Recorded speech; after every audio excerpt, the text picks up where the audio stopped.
Hello, my beautiful lost souls. Before we begin, if you want to skip this little prelude and go straight to the stories, I put the timestamps in the pinned comment. Today we have something a little different. 3 tales connected to Lovecraft, but not published simply as Lovecraft stories. These are pieces he revised, reshaped, or ghostwrote for other writers, where his hand is hiding behind another name. We begin with the horror in the museum, a grotesque nightmare of wax, obsession, and things better left unseen.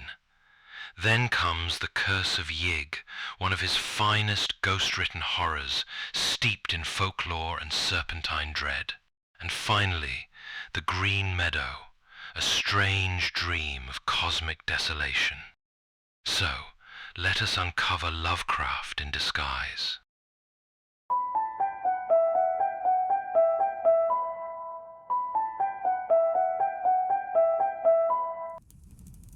It was languid curiosity which first brought Stephen Jones to Rogers Museum. Someone had told him about the queer underground place in Southwark Street across the river, where waxen things so much more horrible than the worst effigies at Madame Tussauds were shown, and he had strolled in one April day to see how disappointing he would find it. Oddly, he was not disappointed. There was something different and distinctive here, after all. Of course, the usual gory commonplaces were present. Landru, Dr. Crippen, Madame de Meurs, Rizzio, Lady Jane Grey, endless maimed victims of war and revolution, and monsters like Gilderais and Marquis de Sade.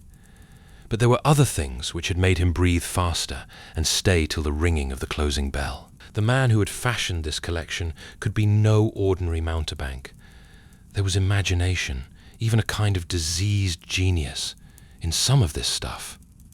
Later he had learned about George Rogers. The man had been on the Tussauds staff, but some trouble had developed which led to his discharge. There were aspersions on his sanity and tales of his crazy forms of secret worship, though latterly his success with his own basement museum had dulled the edge of some criticisms while sharpening the insidious point of others. Teratology and the iconography of nightmare were his hobbies, and even he had had the prudence to screen off some of his worst effigies in a special alcove for adults only. It was this alcove which had fascinated Jones so much. There were lumpish hybrid things which only fantasy could spawn, moulded with devilish skill and coloured in a horribly lifelike fashion. Some were the figures of well-known myth, gorgons, chimeras, dragons, cyclops, and all their shuddersome congeners. Others were drawn from darker and more furtively whispered cycles of subterranean legend. Black, formless Tsathoggua, many-tentacled Cthulhu, proboscidean Chonyar faun, and other rumoured blasphemies from forbidden books like the Necronomicon, the Book of Ebon, or the Unaussprechlichen Kulten of von Junst. But the worst were wholly original with Rogers, and represented shapes which no tale of antiquity had ever dared to suggest. Several were hideous parodies on forms of organic life we know, while others seemed to be taken from feverish dreams of other planets and galaxies. The wilder paintings of Clark Ashton Smith might suggest a few, but nothing could suggest the effect of poignant, loathsome terror created by their great size and fiendishly cunning workmanship, and by the diabolically clever lighting conditions under which they were exhibited. Stephen Jones, as a leisurely connoisseur of the bizarre in art, had sought out Rogers himself in the dingy office and workroom behind the vaulted museum chamber. An evil-looking crypt lighted dimly by dusty windows, set slit-like and horizontal in the brick wall on a level with the ancient cobblestones of a hidden courtyard. It was here that the images were repaired. Here, too, where some of them had been made.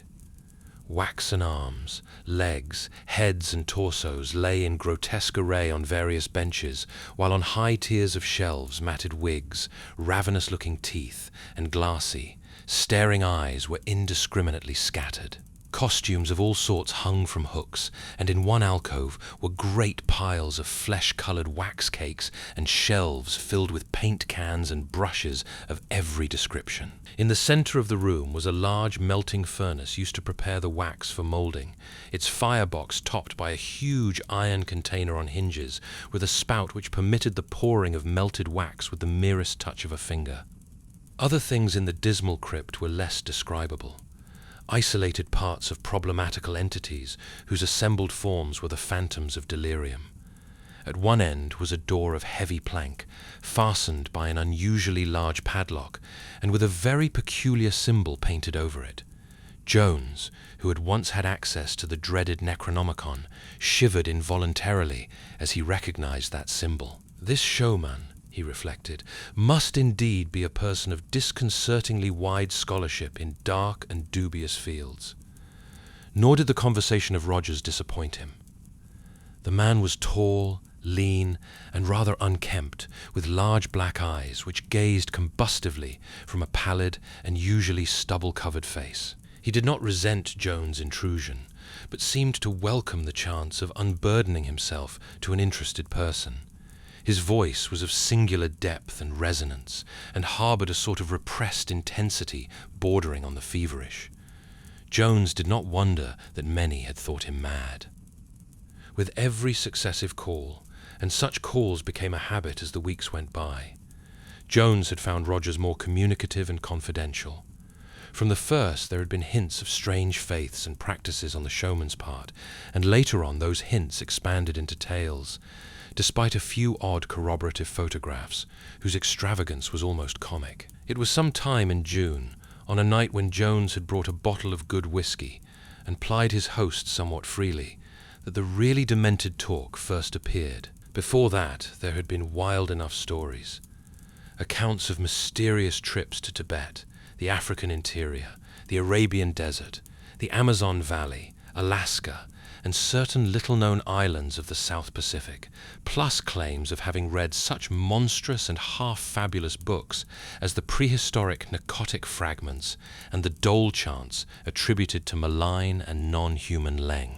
But nothing in all this had been so unmistakably insane as what had cropped out that June evening under the spell of the whiskey. To be plain, Rogers began making vague boasts of having found certain things in nature that no one had found before, and of having brought back tangible evidences of such discoveries. According to his bibulous harangue, he had gone farther than anyone else in interpreting the obscure and primal books he studied, and had been directed by them to certain remote places where strange survivals are hidden. Survivals of aeons and life cycles earlier than mankind, and in some case connected with other dimensions and other worlds, communication with which was frequent in the forgotten prehuman days. Jones marvelled at the fancy which could conjure up such notions, and wondered just what Rogers' mental history had been. Had his work amidst the morbid grotesqueries of Madame Tussauds been the start of his imaginative flights? Or was the tendency innate, so that his choice of occupation was merely one of its manifestations? At any rate, the man's work was very closely linked with his notions. Even now there was no mistaking the trend of his blackest hints about the nightmare monstrosities in the screened-off adults-only alcove. Heedless of ridicule, he was trying to imply that not all of these demoniac abnormalities were artificial. It was Jones' frank skepticism and amusement at these irresponsible claims which broke up the growing cordiality. Rogers, it was clear, took himself very seriously, for he now became morose and resentful, continuing to tolerate Jones only through a dogged urge to break down his wall of urbane and complacent incredulity. Wild tales and suggestions of rites and sacrifices to nameless elder gods continued, and now and then Rogers would lead his guest to one of the hideous blasphemies in the screen-off alcove and point out features difficult to reconcile with even the finest human craftsmanship. Jones continued his visits through sheer fascination, though he knew he had forfeited his host's regards. At times he would humour Rogers with pretended assent to some mad hint or assertion, but the gaunt showman was seldom to be deceived by such tactics. The tension came to a head later in September. Jones had casually dropped into the museum one afternoon and was wandering through the dim corridors whose horror were now so familiar when he heard a very peculiar sound from the general direction of Roger's workroom. Others heard it too and started nervously as the echoes reverberated through the great vaulted basement. The three attendants exchanged odd glances, and one of them, a dark, taciturn, foreign-looking fellow who always served Rogers as a repairer and assistant designer, smiled in a way which seemed to puzzle his colleagues and which grated very harshly on some facet of Jones' sensibilities. It was the yelp or scream of a dog, and was such a sound as could be made only under conditions of the utmost fright and agony combined. Its stark, anguished frenzy was appalling to hear, and in this setting of grotesque abnormality it held a double hideousness. Jones remembered that no dogs were allowed in the museum.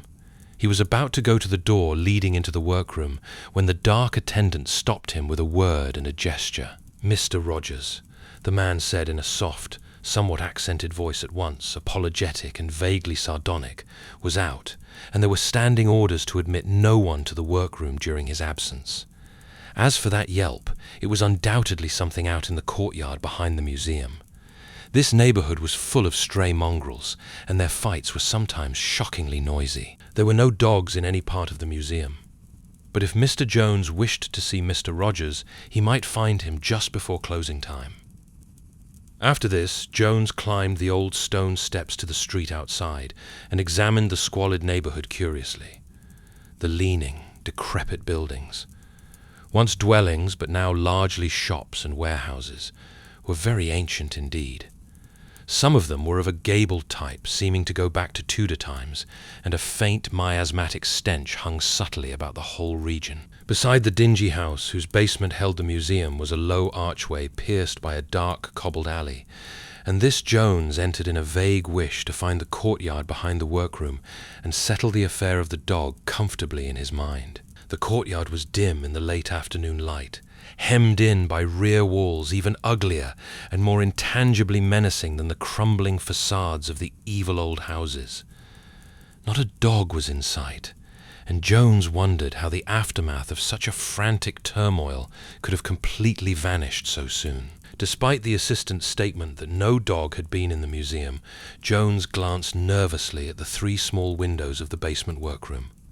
Narrow, horizontal rectangles close to the grass-grown pavement, with grimy panes that stared repulsively and incuriously like the eyes of dead fish. To their left, a worn flight of stairs led to an opaque and heavily bolted door. Some impulse urged him to crouch low on the damp, broken cobblestones and peer in, on the chance that the thick green shades, worked by long cords that hung down to a reachable level, might not be drawn. The outer surfaces were thick with dirt, but as he rubbed them with his handkerchief, he saw there was no obscuring curtain in the way of his vision. So shadowed was the cellar from the inside that not much could be made out, but the grotesque working paraphernalia now and then loomed up spectrally as Jones tried each of the windows in turn. It seemed evident at first that no one was within, yet when he peered through the extreme right-hand window, the one nearest the entrance alley, he saw a glow of light at the farther end of the apartment which made him pause in bewilderment. There was no reason why any light should be there. It was an inner side of the room, and he could not recall any gas or electric fixture near that point. Another look defined the glow as a large vertical rectangle, and a thought occurred to him. It was in that direction that he had always noticed the heavy plank door with the abnormally large padlock. The door which was never opened, and above which was crudely smeared that hideous cryptic symbol from the fragmentary records of forbidden elder magic. It must be open now, and there was a light inside. All his former speculation as to where that door led, and as to what lay behind it, were now renewed with trebly disquieting force. Jones wandered aimlessly around the dismal locality till close to 6 o'clock, when he returned to the museum to make the call on Rogers. He could hardly tell why he wished so especially to see the man just then, But there must have been some subconscious misgivings about that terribly unplaceable canine scream of the afternoon, and about the glow of light in that disturbing and usually unopened inner doorway with the heavy padlock. The attendants were leaving as he arrived, and he thought that Orabona, the dark, foreign-looking assistant, eyed him with something like sly, repressed amusement. He did not relish that look, even though he had seen the fellow turn it on his employer many times. The vaulted exhibition room was ghoulish in its desertion, but he strode quickly through it and rapped at the door of the office and workroom. Response was slow in coming, though there were footsteps inside. Finally, in response to a second knock, the lock rattled, and the ancient six-paneled portal creaked reluctantly open to reveal the slouching, feverish-eyed form of George Rogers. From the first, it was clear that the showman was in an unusual mood.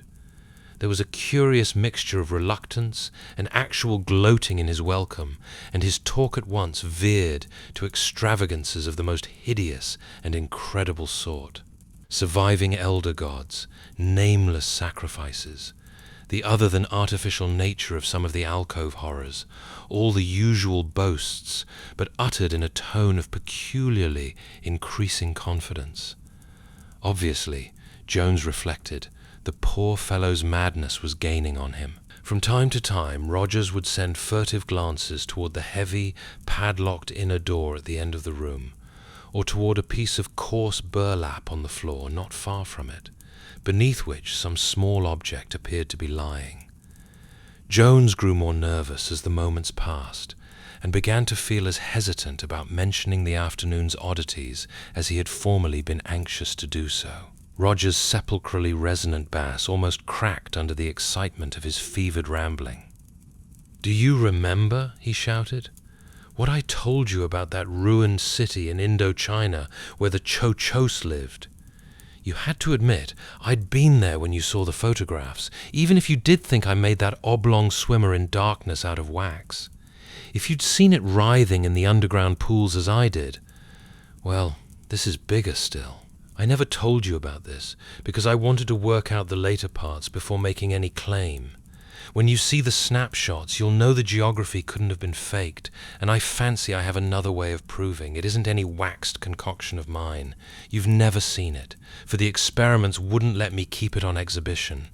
The showman glanced queerly at the padlocked door. "It all comes from that long ritual in the 8th narcotic fragment. When I got it figured out, I saw it could only have one meaning. There were things in the north before the land of Lomar, before mankind existed. And this was one of them. It took us all the way to Alaska, and up the Nootak from Fort Morton.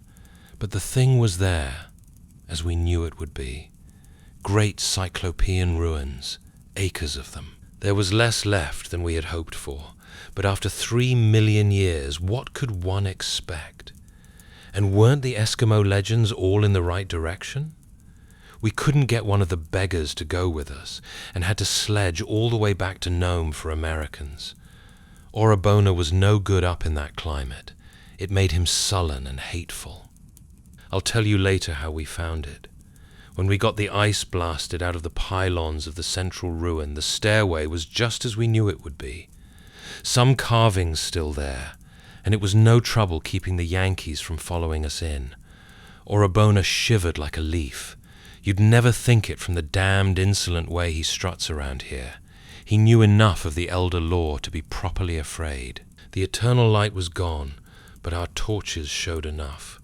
We saw the bones of others who had been before us aeons ago, when the climate was warm. Some of those bones were of things you couldn't even imagine. At the 3rd level down, we found the ivory throne the fragments said so much about. And I may as well tell you it wasn't empty. The thing on the throne didn't move, and we knew then that it needed the nourishment of sacrifice. But we didn't want to wake it then. Better to get it to London first. Orabona and I went to the surface for the big box, but when we had packed it, we couldn't get it up the 3 flights of steps. These steps weren't made for human beings, and their size bothered us. Anyway, it was devilish heavy. We had to have the Americans down to get it out.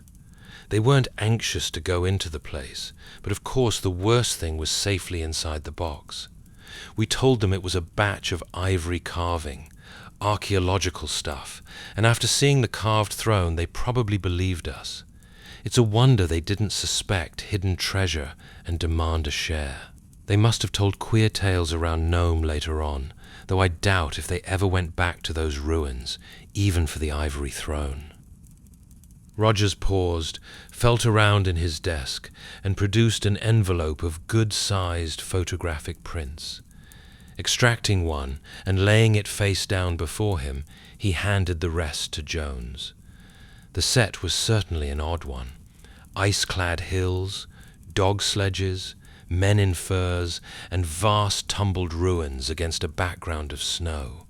Ruins whose bizarre outlines and enormous stone blocks could hardly be accounted for. One flashlight view showed an incredible interior chamber with wild carvings and a curious throne whose proportions could not have been designed for a human occupant. The carvings of the gigantic masonry, high walls and peculiar vaulting overhead, were mainly symbolic and involved both wholly unknown designs and certain hieroglyphs darkly cited in obscene legends. Over the throne loomed the same dreadful symbol which was now painted on the workroom wall above the padlocked plank door. Jones darted a nervous glance at the closed portal. Assuredly, Rogers had been to strange places and had seen strange things. Yet this mad interior picture might easily be a fraud, taken from a very clever stage setting. One must not be too credulous. But Rogers was continuing. Well, we shipped the box from Nome and got to London without any trouble. That was the first time we'd ever brought back anything that had a chance of coming alive. I didn't put it on display, because there were more important things to do for it. It needed the nourishment of sacrifice, for it was a god. Of course I couldn't get it, the sort of sacrifices which it used to have in its day, for such things don't exist now. But there were other things which might do. The blood is the life, you know. Even the lemures and elementals that are older than the earth will come when the blood of men or beasts is offered under the right conditions. The expression on the narrator's face was growing very alarming and repulsive, so that Jones fidgeted involuntarily in his chair. Rogers seemed to notice his guest's nervousness, and continued with a distinctly evil smile. It was last year that I got it, and ever since then I've been trying rites and sacrifices. Orabona hasn't been much help, for he was always against the idea of waking it. He hates it. Probably because he's afraid of what it will come to mean. He carries a pistol all the time to protect himself. Fool, as if there were human protection against it. If I ever see him draw that pistol, I'll strangle him. He wanted me to kill it and make an effigy of it. But I've stuck by my plans, and I'm coming out on top in spite of all the cowards like Orabona and damned sniggering skeptics like you, Jones. I've chanted the rites and made certain sacrifices, and last week the transition came. The sacrifice was received and enjoyed. Rogers actually licked his lips, while Jones held himself uneasily rigid. The showman paused and rose, crossing the room to the piece of burlap at which he had glanced so often. Bending down, he took hold of one corner as he spoke again. "You've laughed enough at my work. Now it's time for you to get some facts. Orabona tells me you heard a dog screaming around here this afternoon. Do you know what that meant?" Jones started. For all his curiosity, he would have been glad to get out without further light on the point which had so puzzled him. But Rogers was inexorable, and began to lift the square of burlap. Beneath it lay a crushed, almost shapeless mass which Jones was slow to classify. Was it a once-living thing which some agency had flattened, sucked dry of blood, punctured in 1,000 places, and wrung into a limp, broken-boned heap of grotesqueness? After a moment Jones realized what it must be. It was what was left of a dog, perhaps of considerable size and whitish color. Its breed was past recognition, for distortion had come in nameless and hideous ways. Most of the hair was burned off as by some pungent acid, and the exposed, bloodless skin was riddled by innumerable circular wounds or incisions. The form of torture necessary to cause such results was past imagining.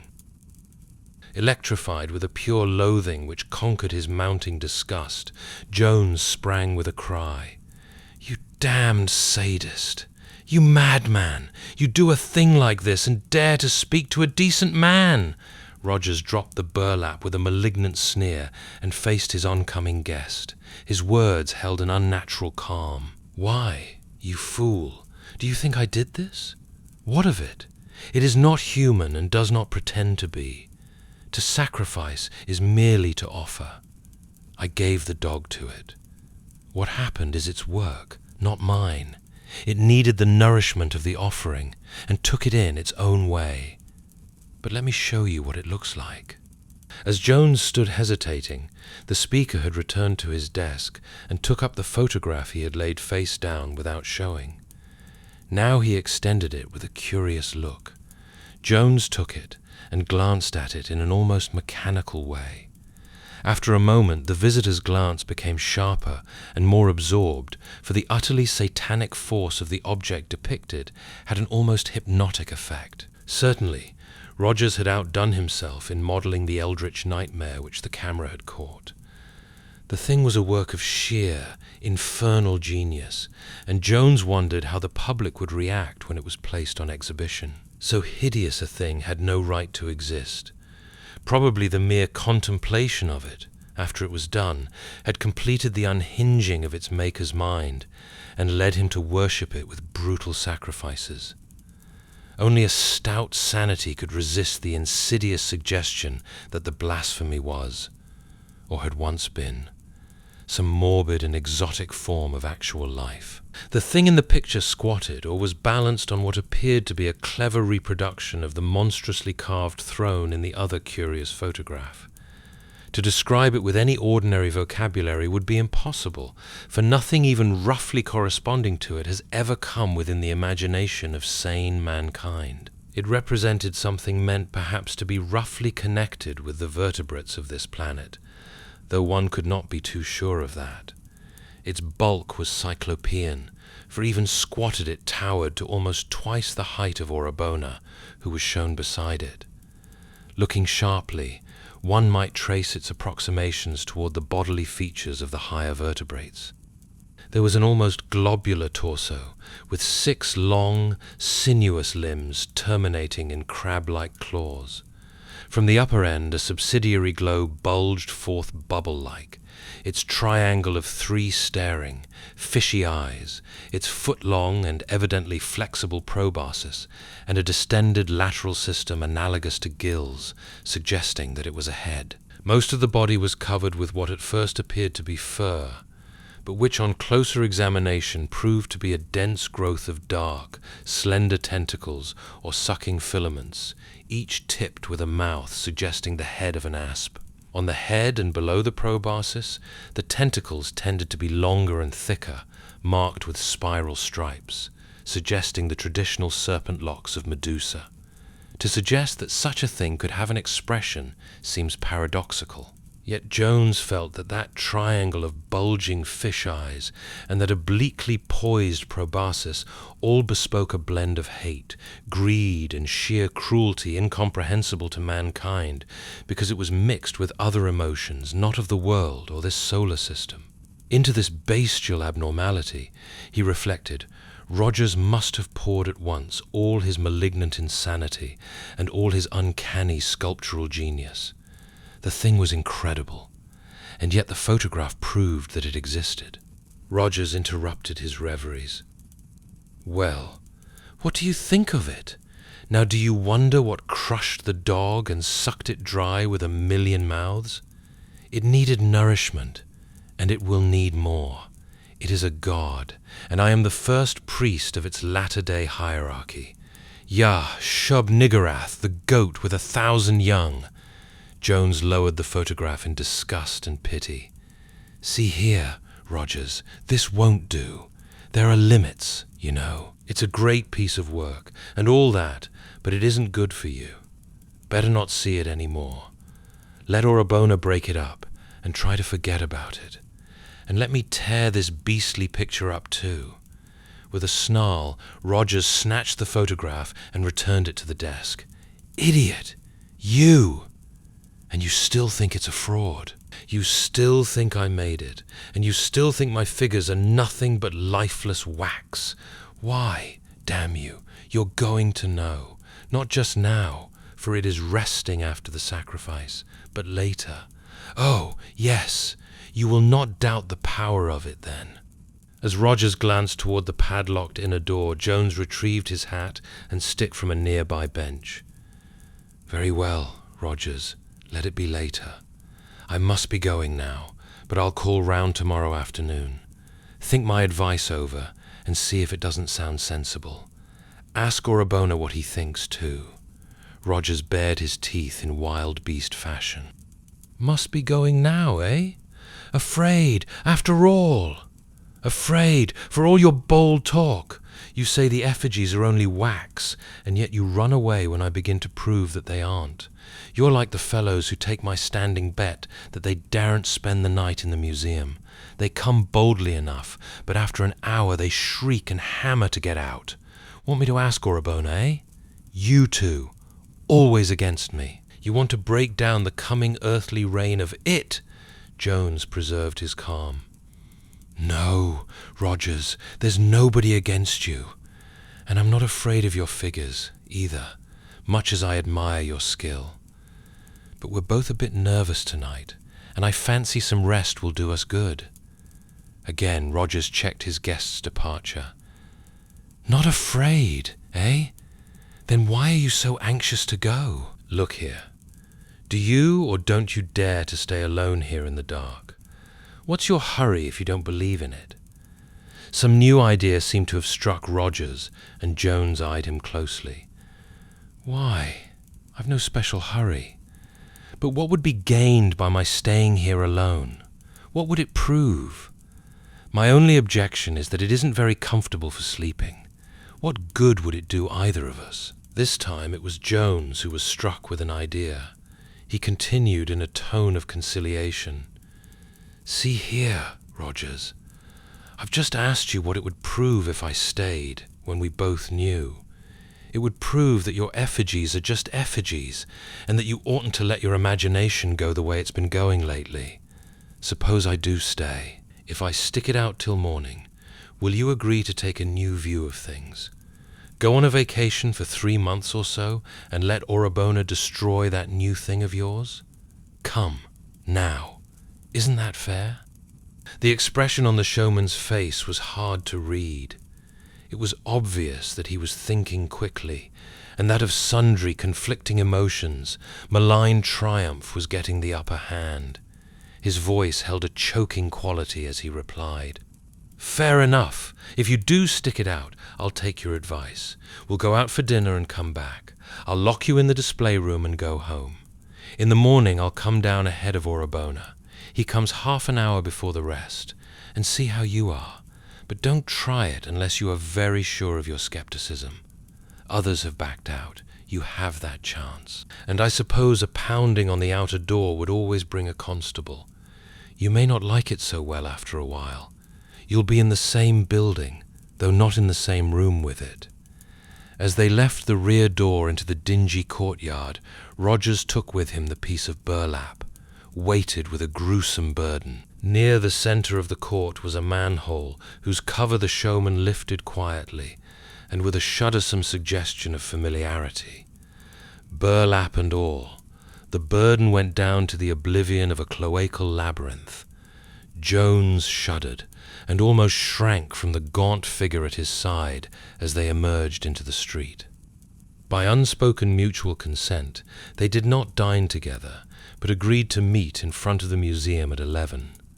Jones hailed a cab and breathed more freely when he had crossed Waterloo Bridge and was approaching the brilliantly lighted Strand. He dined at a quiet cafe and subsequently went to his home in Portland Place to bathe and get a few things. Idly he wondered what Rogers was doing. He had heard that the man had a vast, dismal house in the Walworth Road, full of obscure and forbidden books, occult paraphernalia, and wax images which he did not choose to place on exhibition. Orabona, he understood, lived in separate quarters in the same house.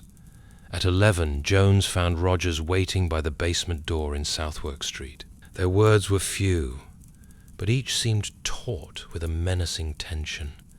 They agreed that the vaulted exhibition room alone should form the scene of the vigil, and Rogers did not insist that the watcher sit in the special adult alcove of supreme horrors. The showman, having extinguished all the lights with switches in the workroom, locked the door of that crypt with one of the keys on his crowded ring. Without shaking hands, he passed out the street door, locked it after him, and passed up the worn steps to the sidewalk outside. As his tread receded, Jones realized that the long, tedious vigil had commenced. Later, in the utter blackness of the great arched cellar, Jones cursed the childish naivete which had brought him there. For the first half hour he had kept flashing his pocket light at intervals, but now just sitting in the dark on one of the visitors' benches had become a more nerve-wracking thing. Every time the beam shot out, it lighted up some morbid, grotesque object. A guillotine, a nameless hybrid monster, a pasty-bearded face, crafty with evil, a body with red torrents streaming from a severed throat. Jones knew that no sinister reality was attached to these things, but after that first half hour he preferred not to see them. Why he had bothered to humor that madman he could scarcely imagine. It would have been much simpler merely to have let him alone, or to have called in a mental specialist. Probably, he reflected, it was the fellow feeling of one artist for another. There was so much genius in Rogers that he deserved every possible chance to be helped quietly out of his growing mania. Any man who could imagine and construct the incredibly lifelike things that he had produced was not far from actual greatness. He had the fancy of a Syme or a Doré joined to the minute, scientific craftsmanship of a Blatchka. Indeed, he had done for the world of nightmare what the Blatchkas with their marvelously accurate plant models of finely wrought and coloured glass had done for the world of botany. At midnight the strokes of a distant clock filtered through the darkness, and Jones felt cheered by the message from a still surviving outside world. The vaulted museum chamber was like a tomb, ghastly in its utter solitude. Even a mouse would be cheering company, yet Rogers had once boasted that, for certain reasons, as he said, no mice or even insects ever came near the place. That was very curious, yet it seemed to be true. The deadness and silence were virtually complete.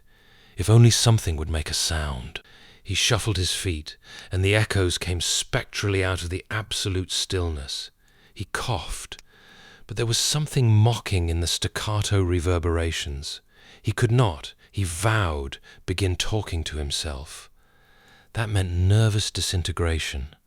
Time seemed to pass with abnormal and disconcerting slowness. He could have sworn that hours had elapsed since he last flashed the light on his watch, yet here was only the stroke of midnight. He wished that his senses were not so preternaturally keen. Something in the darkness and stillness seemed to have sharpened them, so that they responded to faint intimations hardly strong enough to be called true impressions. His ears seemed at times to catch a faint, elusive susurrus which could not quite be identified with the nocturnal hum of the squalid streets outside. And he thought of vague, irrelevant things like the music of the spheres and the unknown, inaccessible life of alien dimensions pressing on our own. Rogers often speculated about such things. The floating specks of light in his blackness-drowned eyes seemed inclined to take on curious symmetries of pattern and motion. He had often wondered about those strange rays from the unplumbed abyss which scintillate before us in the absence of all earthly illumination, but he had never known any that behaved just as these were behaving. They lacked the restful aimlessness of ordinary light specks, suggesting some will and purpose remote from any terrestrial conception. Then there was that suggestion of odd stirrings. Nothing was open, yet in spite of the general draftlessness, Jones felt that the air was not uniformly quiet. There were intangible variations in pressure, not quite decided enough to suggest the loathsome pourings of unseen elementals. It was abnormally chilly, too. He did not like any of this. The air tasted salty, as if it were mixed with the brine of dark, subterrene waters, and there was a bare hint of some odor of ineffable mustiness. In the daytime he had never noticed that the waxen figures had an odor. Even now that half-received hint was not the way wax figures ought to smell. It was more like the faint smell of specimens in a natural history museum. Curious, in view of Roger's claims that his figures were not all artificial. Indeed, it was probably that claim which made one's imagination conjure up the olfactory suspicion. One must guard against excesses of imagination. Had not such things driven poor Rogers mad? But the utter loneliness of this place was frightful. Even the distant chimes seemed to come from across cosmic gulfs. It made Jones think of that insane picture which Rogers had showed him, the wildly carved chamber with the cryptic throne which the fellow had claimed was part of a 3-million-year-old ruin in the shunned and inaccessible solitudes of the Arctic. Perhaps Rogers had been to Alaska, but that picture was certainly nothing but stage scenery. It couldn't normally be otherwise, with all that carving and those terrible symbols. And that monstrous shape, supposed to have been found on that throne. What a flight of diseased fancy! Jones wondered just how far he actually was from the insane masterpiece in wax. Probably it was kept behind that heavy, padlocked plank door leading somewhere out of the workroom. But it would never do to brood about a waxen image. Was not the present room full of such things, some of them scarcely less horrible than the dreadful It? And beyond a thin canvas screen on the left was the adults-only alcove with its nameless phantoms of delirium. The proximity of the numberless waxen shapes began to get on Jones' nerves more and more as the quarter hours wore on. He knew the museum so well that he could not get rid of their usual images, even in the total darkness. Indeed, the darkness had the effect of adding to the remembered images certain very disturbing imaginative overtones. The guillotine seemed to creak, and the bearded face of Landru, slayer of his 50 wives, twisted itself into expressions of monstrous menace.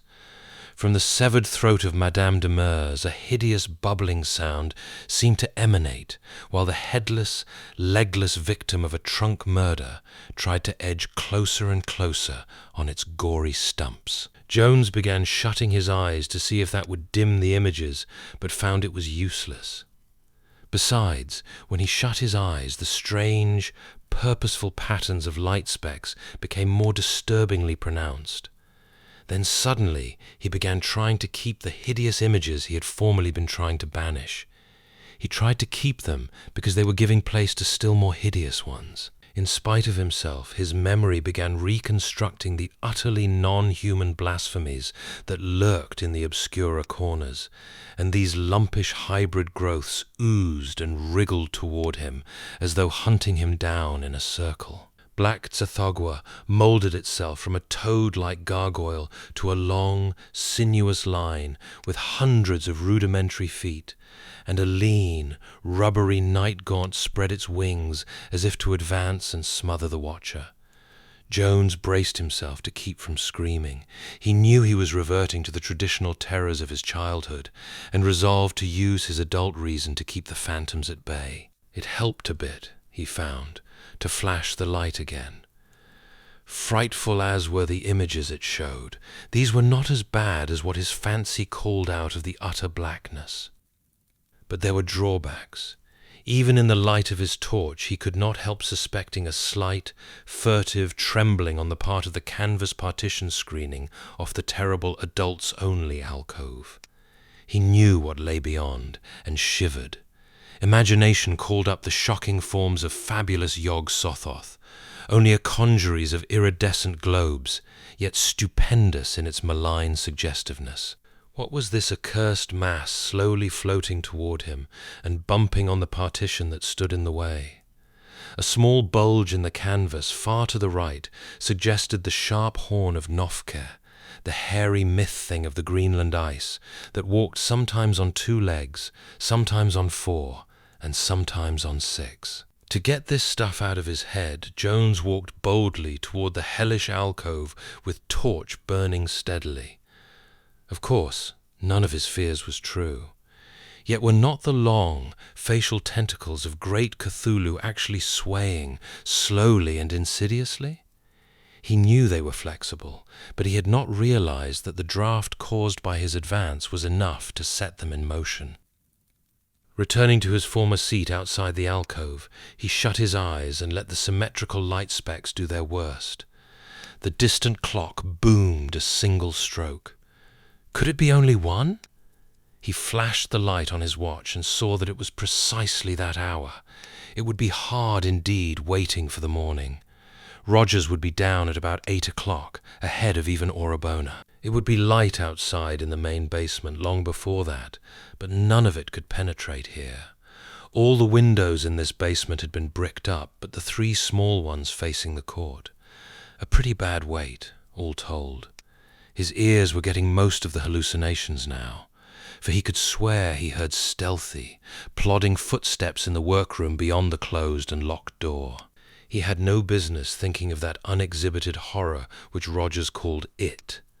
The thing was a contamination. It had driven its maker mad, and now even its picture was calling up imaginative terrors. It was very obviously beyond that padlocked door of heavy planking. Those steps were certainly pure imagination. Then he thought he heard the key turn in the workroom door. Flashing on his torch, he saw nothing but the ancient 6-paneled portal in its proper position. Again he tried darkness and closed his eyes, but there followed a harrowing illusion of creaking. Not the guillotine this time, but the slow, furtive opening of the workroom door. He would not scream. Once he screamed, he would be lost. There was a sort of padding or shuffling audible now, and it was slowly advancing toward him. He must retain command of himself. Had he not done so when the nameless brain-shaped tried to close in on him? The shuffling crept nearer, and his resolution failed. He did not scream, but merely gulped out a challenge. "Who goes there? Who are you? What do you want?" There was no answer, but the shuffling kept on. Jones did not know which he feared most to do: turn on his flashlight or stay in the dark while the thing crept upon him. This thing was different. He felt profoundly from the other terrors of the evening. His fingers and throat worked spasmodically. Silence was impossible, and the suspense of utter blackness was beginning to be the most intolerable of all conditions. Again he cried out hysterically, "Halt! Who goes there?" as he switched on the revealing beam of his torch. Then, paralyzed by what he saw, he dropped the flashlight and screamed.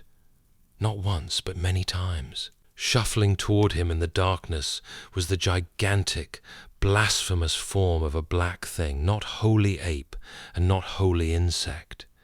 Its hide hung loosely upon its frame, and its rugos, dead-eyed rudiment of a head, swayed drunkenly from side to side. Its forepaws were extended, with talons spread wide, and its whole body was taut with murderous malignity, despite its utter lack of facial expression.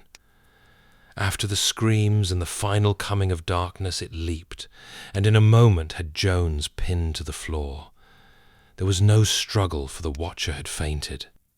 Jones' fainting spell could not have lasted more than a moment, for the nameless thing was apishly dragging him through the darkness when he began recovering consciousness. What started him fully awake were the sounds which the thing was making, or rather, the voice with which it was making them. That voice was human, And it was familiar. Only one living being could be behind the hoarse, feverish accents which were chanting to an unknown horror. Yah! Yah! It was howling. I am coming, O Ran-Tegath, coming with the nourishment. You have waited long and fed ill, but now you shall have what was promised. That and more, for instead of Orabona, it will be one of high degree who has doubted you. You shall crush and drain him with all his doubts, and grow strong thereby. And ever after among men he shall be shown as a monument to your glory. Ran-Tegath, infinite and invincible, I am your slave and high priest. You are hungry, and I shall provide. I read the sign, and have led you forth. I shall feed you with blood, and you shall feed me with power. Yah! Shub-Niggurath, the goat with 1,000 young! In an instant all the terrors of the night dropped from Jones like a discarded cloak. He was again master of his mind, for he knew the very earthly and material peril he had to deal with.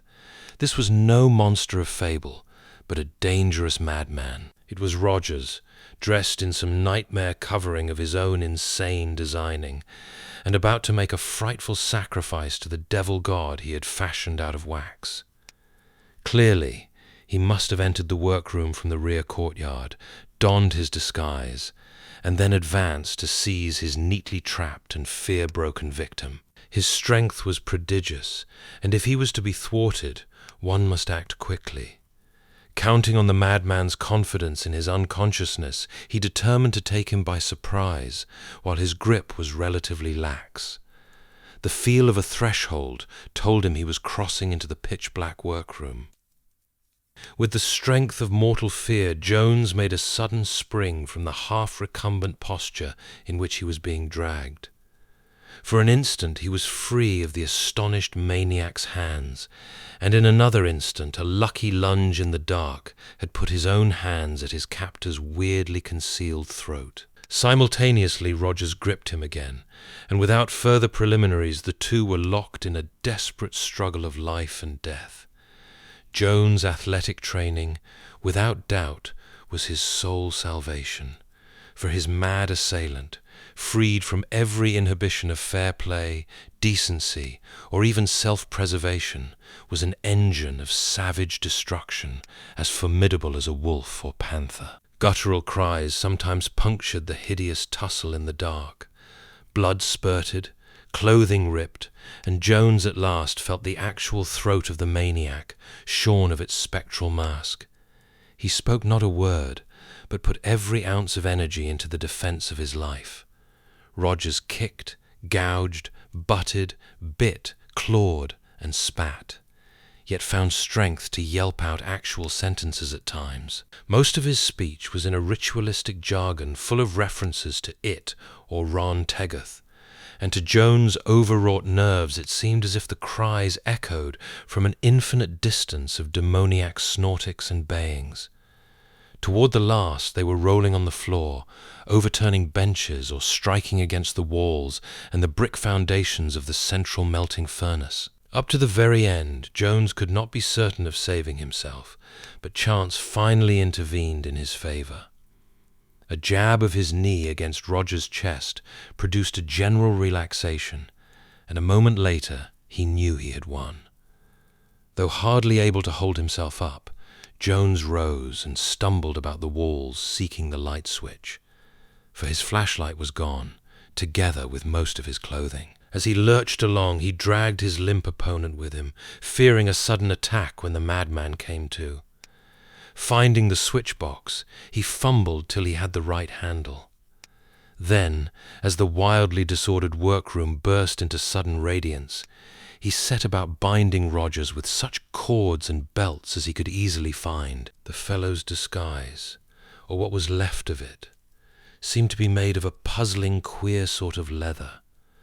For some reason it made Jones' flesh crawl to touch it, and there seemed to be an alien, rusty odor about it.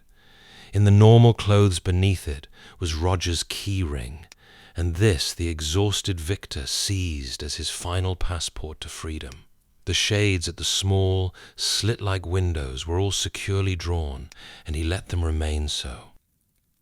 Washing off the blood of battle at a convenient sink, Jones donned the most ordinary-looking and least ill-fitting clothes he could find on the costume hooks. Testing the door to the courtyard, he found it fastened with a spring lock, which did not require a key from the inside. He kept the key ring, however, to admit him on his return with aid. For plainly, the thing to do was to call in an alienist. There was no telephone in the museum, but it would not take long to find an all-night restaurant or chemist's shop where one could be had. He had almost opened the door when a torrent of hideous abuse from across the room told him that Rogers, whose visible injuries were confined to a long, deep scratch down the left cheek, had regained consciousness. "Fool! Spawn of Noth Yiddick and effluvium of Cathan, son of the dogs that howl in the maelstrom of Azathoth, you would have been sacred and immortal, and now you are betraying it and its priest. Beware, for it is hungry. It would have been Orabona, that damned treacherous dog, ready to turn against me and it, but I give you the honor instead. Now you must both beware, for it is not gentle without its priest. Yah! Yah! Vengeance is at hand! Do you know you would have been immortal? Look at the furnace! There is a fire ready to light, and there is wax in the kettle. I would have done with you as I have done with other once living forms. Hi! You, who have vowed all my effigies are waxen, would have become a waxen effigy yourself. The furnace was all ready. When it had had its fill, and you were like that dog I showed you, I would have made your flattened, punctured fragments immortal. Wax would have done it. Haven't you said I'm a great artist? Wax in every pore, wax over every square inch of you. Yah! Yah! And ever after the world would have looked at your mangled carcass and wondered how I ever imagined and made such a thing. And Orabona would have come next, and others after him. And thus would my waxen family have grown. Dog, do you still think I made all my effigies? Why not say preserved? You know by this time the strange places I've been to and the strange things I've brought back. Coward! You could never face the dimensional shambler whose hide I put on to scare you. The mere sight of it alive, or even the full-fledged thought of it, would kill you instantly with fright. Yah! It waits hungry for the blood that is the life. Rogers, propped against the wall, swayed to and fro in his bonds. See here, Jones, if I let you go, will you let me go? It must be taken care of by its high priest, or Orabona will be enough to keep it alive. And when he is finished, I will make his fragments immortal in wax for the world to see. It could have been you, but you have rejected the honor. I won't bother you again. Let me go, and I will share with you the power that it will bring me. Yah! Yah! Great is Rantegoth. Let me go! Let me go! It is starving down there beyond that door, and if it dies, the old ones can never come back. Let me go! Jones merely shook his head, though the hideousness of the showman's imaginings revolted him. Rogers, now staring wildly at the padlocked plank door, thumped his head again and again against the brick wall and kicked with his tightly bound ankles. Jones was afraid he would injure himself, and advanced to bind him more firmly to some stationary object. Writhing, Rogers edged away from him and set up a series of frenetic ululations whose utter, monstrous inhumanness was appalling, and whose sheer volume was almost incredible. It seemed impossible that any human throat could produce noises so loud and piercing, and Jones felt that if this continued, there would be no need to telephone for aid. It could not be long before a constable would investigate, even granting that there were no listening neighbors in this deserted warehouse district. Zealia! Zealia! Howled the madman. Yakahahoe! Rantegoth Cthulhu Efthane! Rantegoth! Rantegoth! Rantegoth! The tautly trussed creature, who had started squirming his way across the littered floor, now reached the padlocked plank door and commenced knocking his head thunderously against it. Jones dreaded the task of binding him further, and wished he were not so exhausted from his previous struggle. This violent aftermath was getting hideously on his nerves, and he began to feel a return of the nameless qualms he had felt in the dark. Everything about Rogers and his museum was so hellishly morbid and suggestive of black vistas beyond life. It was loathsome to think of the waxen masterpiece of abnormal genius, which must at this very moment be lurking close at hand in the blackness beyond the heavy, padlocked door. And now something happened which sent an additional chill down Jones' spine and caused every hair, even the tiny growth on the backs of his hands, to bristle with a vague fright beyond classification. Rogers had suddenly stopped screaming and beating his head against the stout plank door, and was straining up to a sitting position, head cocked on one side, as if listening intently for something. All at once a smile of devilish triumph overspread his face, and he began speaking intelligibly again, this time in a hoarse whisper, contrasting oddly with his former stentorian howling. "Listen, fool! Listen hard! It has heard me, and is coming. Can't you hear it splashing out of its tank down there at the end of the runway? I dug it deep, because there was nothing too good for it. It is amphibious, you know. You saw the gills in the picture. It came to the earth from lead-grey Yugoth, where the cities are under the warm, deep sea. It can't stand up in there. Too tall. Has to sit down or crouch. Let me get my keys. We must let it out and kneel down before it.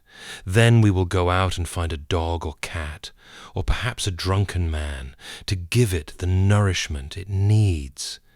It was not what the madman said, but the way he said it, that disorganized Jones so badly. The utter, insane confidence and sincerity in that crazed whisper were damnably contagious.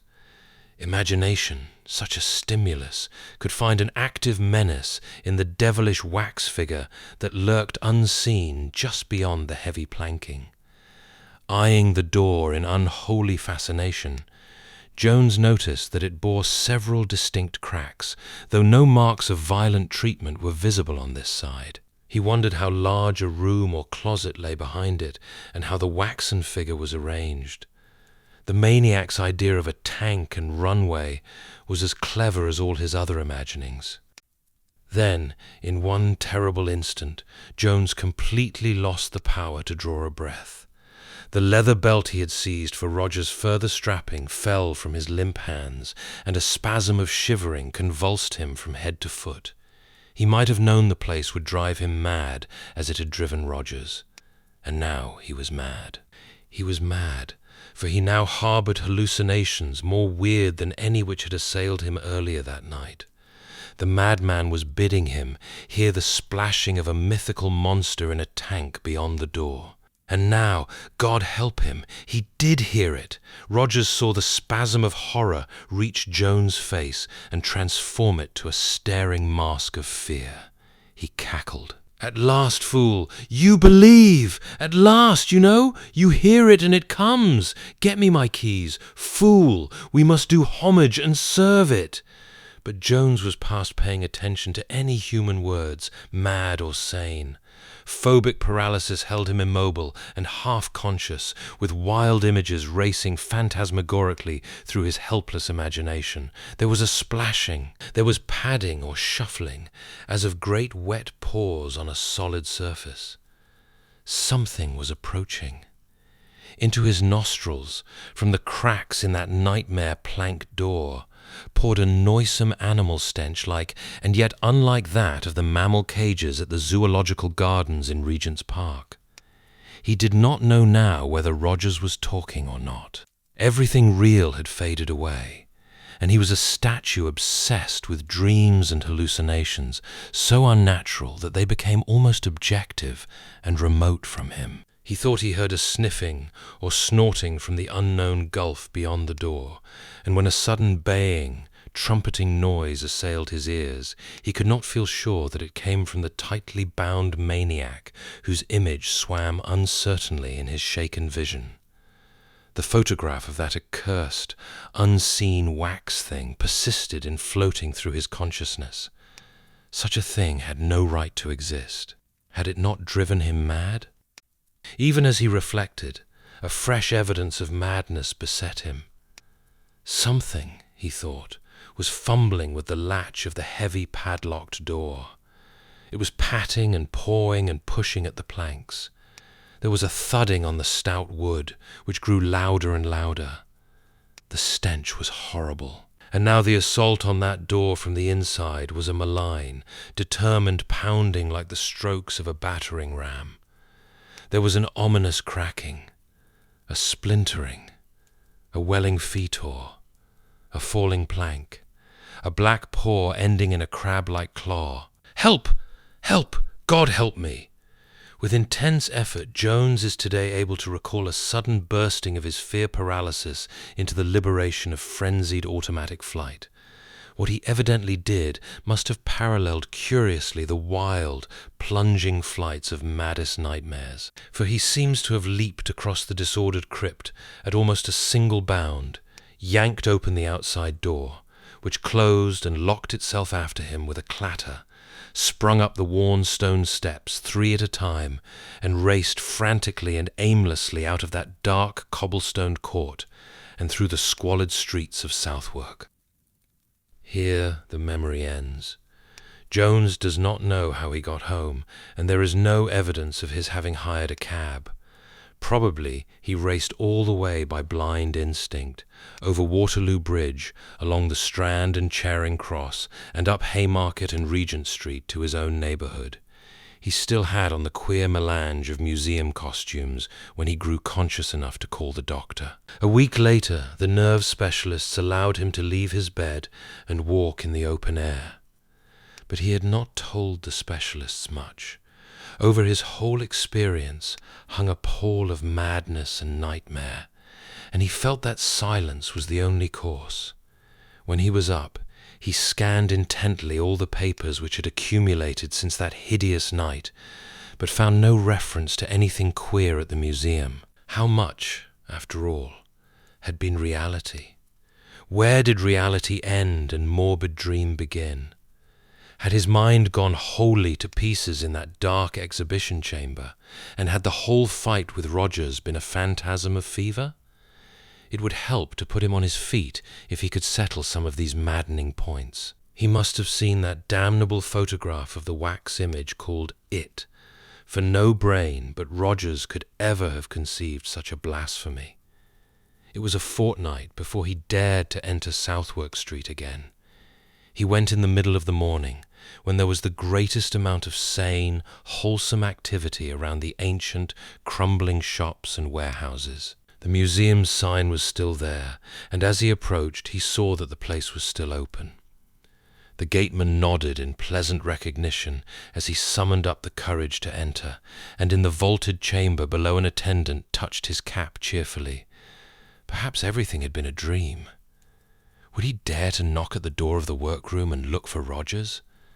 Then Orabona advanced to greet him. His dark, sleek face was a trifle sardonic, but Jones felt that he was not unfriendly.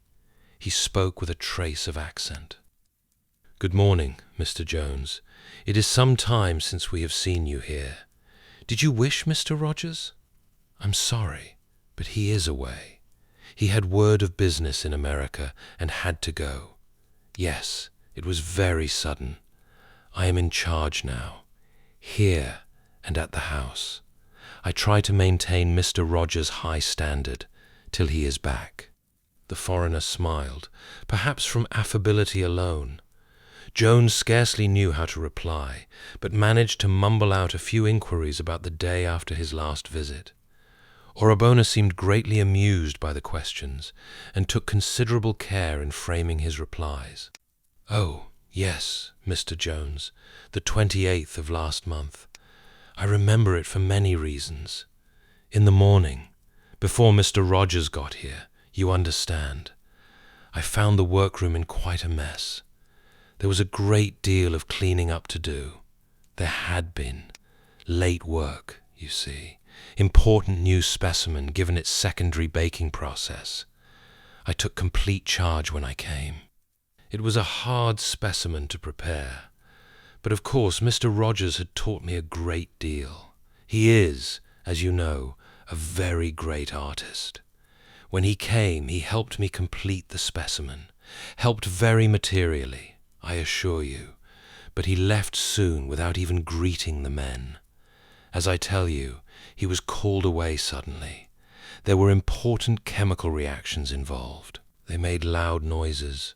In fact, some teamsters in the court outside fancy they heard several pistol shots. Very amusing idea. As for the new specimen, that matter is very unfortunate. It is a great masterpiece, designed and made, you understand, by Mr. Rogers. He will see about it when he gets back.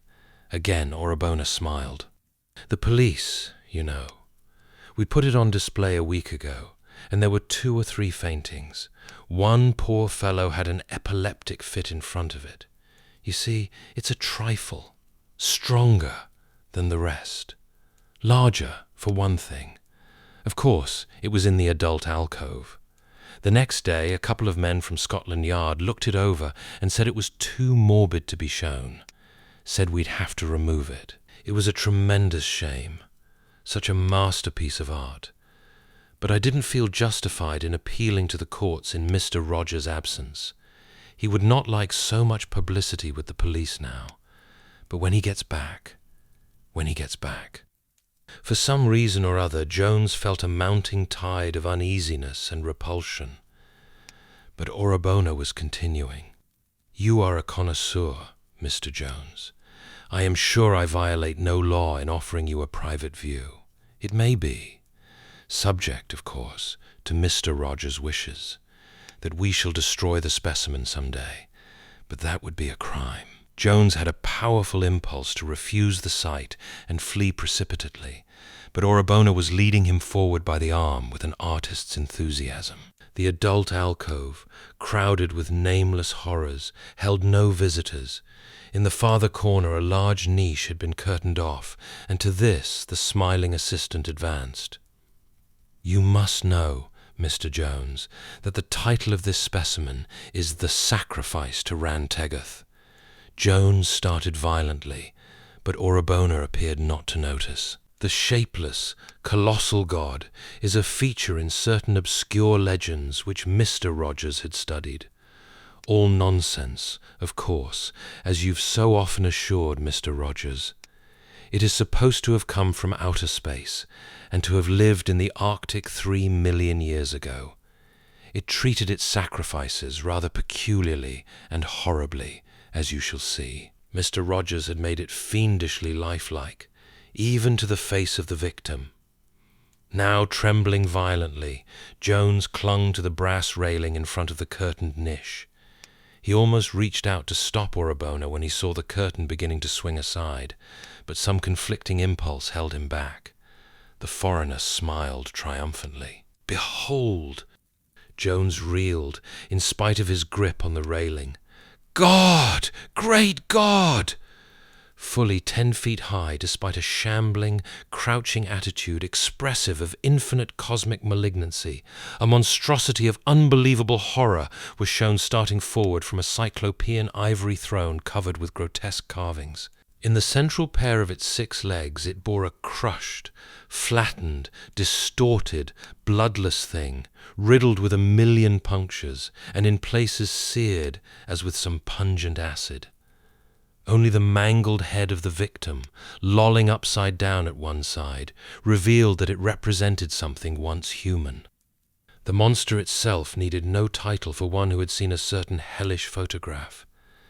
That damnable print had been all too faithful, yet it could not carry the full horror which lay in the gigantic actuality. The globular torso, the bubble-like suggestion of a head, the 3 fishy eyes, the foot-long proboscis, the bulging gills, the monstrous capillation of asp-like suckers, the 6 sinuous limbs with their black paws and crab-like claws. God! The familiarity of the black paw ending in a crab-like claw! Orabona's smile was utterly damnable. Jones choked and stared at the hideous exhibit with a mounting fascination which perplexed and disturbed him. What half-revealed horror was holding and forcing him to look longer and search out details? This had driven Rogers mad. Rogers, supreme artist, said they weren't artificial. Then he localized the thing that held him. It was the crushed waxen victim's lolling head and something that it implied. This head was not entirely devoid of a face, and that face was familiar. It was like the mad face of poor Rogers. Jones peered closer, hardly knowing why he was driven to do so. Wasn't it natural for a mad egotist to mold his own features into his masterpiece? Was there anything more that subconscious vision had seized on and suppressed in sheer terror? The wax of the mangled face had been handled with boundless dexterity. Those punctures! How perfectly they reproduced the myriad wounds somehow inflicted on that poor dog! But there was something more. On the left cheek one could trace an irregularity which seemed outside the general scheme, as if the sculptor had sought to cover up a defect of his first modelling. The more Jones looked at it, the more mysteriously it horrified him. And then, suddenly, he remembered a circumstance which brought his horror to a head. That night of hideousness, the tussle, the bound madman, and the long, deep scratch down the left cheek of the actual living Rogers. Jones, releasing his desperate clutch on the railing, sank in a total faint. Orabona continued to smile.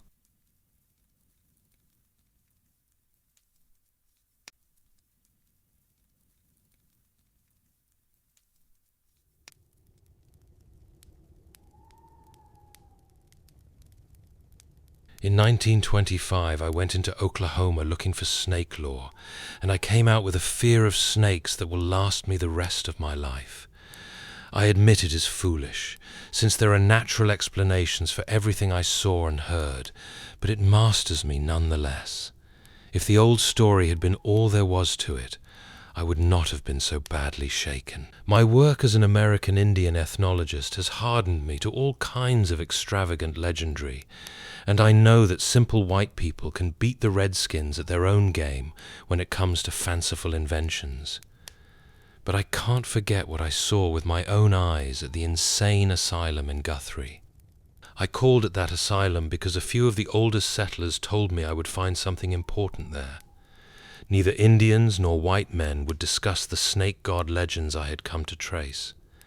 The oil boom newcomers, of course, knew nothing of such matters, and the red men and old pioneers were plainly frightened when I spoke of them. Not more than 6 or 7 people mentioned the asylum, and those who did were careful to talk in whispers. But the whisperers said that Dr. McNeil could show me a very terrible relic and tell me all I wanted to know. He could explain why Yig, the half-human father of serpents, is a shunned and feared subject in central Oklahoma, and why old settlers shiver at the secret Indian orgies which make the autumn days and nights hideous with the ceaseless beating of tom-toms in lonely places. It was with the scent of a hound on the trail that I went to Guthrie, for I had spent many years collecting data on the evolution of serpent worship among the Indians. I had always felt, from well-defined undertones of legend and archaeology, that great Quetzalcoatl, benign snake god of the Mexicans, had an older and darker prototype, and during recent months I had well-nigh proved it in a series of researches stretching from Guatemala to the Oklahoma plains. But everything was tantalizing and incomplete, for above the border the cult of the snake was hedged about by fear and furtiveness. Now it appeared that a new and copious source of data was about to dawn, and I sought the head of the asylum with an eagerness I did not try to cloak. Dr. McNeil was a small, clean-shaven man of somewhat advanced years, and I saw at once from his speech and manner that he was a scholar of no mean attainments in many branches outside his profession. Grave and doubtful when I first made known my errand, his face grew thoughtful as he carefully scanned my credentials and the letter of introduction which a kindly old ex-Indian agent had given me. "So you've been studying the Yig legend?" he reflected sententiously. "I know that many of our Oklahoma ethnologists have tried to connect it with Quetzalcoatl, but I don't think any of them have traced the intermediate steps so well. You've done remarkable work for a man as young as you seem to be, and you certainly deserve all the data we can give. I don't suppose old Major Moore or any of the others told you what it is I have here. They don't like to talk about it, and neither do I. It is very tragic and very horrible, but that is all. I refuse to consider it anything supernatural. There's a story about it that I'll tell you after you see it. A devilish, sad story, but one that I won't call magic. It merely shows the potency that belief has over some people. I'll admit there are times when I feel a shiver that's more than physical, but in daylight I set all that down to nerves. I'm not a young fellow anymore, alas. To come to the point, the thing I have is what you might call a victim of Yig's curse, a physically living victim. We don't let the bulk of the nurses see it, although most of them know it's here. There are just 2 steady old chaps whom I let feed it and clean out its quarters. Used to be 3, but good old Stevens passed on a few years ago. I suppose I'll have to break in a new group pretty soon, for the thing doesn't seem to age or change much, and we old boys can't last forever. Maybe the ethics of the near future will let us give it a merciful release, but it's hard to tell. Did you see that single ground glass basement window over in the east wing when you came up the drive? That's where it is. I'll take you there myself now. You needn't make any comment. Just look through the movable panel in the door and thank God the light isn't any stronger. Then I'll tell you the story, or as much as I've been able to piece together. We walked downstairs very quietly and did not talk as we threaded the corridors of the seemingly deserted basement. Dr. McNeil unlocked a grey-painted steel door, but it was only a bulkhead leading to a further stretch of hallway. At length he paused before a door marked B116 opened a small observation panel which he could use only by standing on tiptoe, and pounded several times upon the painted metal as if to arouse the occupant, whatever it might be. A faint stench came from the aperture as the doctor unclosed it, and I fancied his pounding elicited a kind of low, hissing response. Finally he motioned me to replace him at the peephole, and I did so with a causeless and increasing tremor. The barred, ground-glass window, close to the earth outside, admitted only a feeble and unattained pallor, and I had to look into the malodorous den for several seconds before I could see what was crawling and wriggling about on the straw-covered floor, emitting every now and then a weak and vacuous hiss.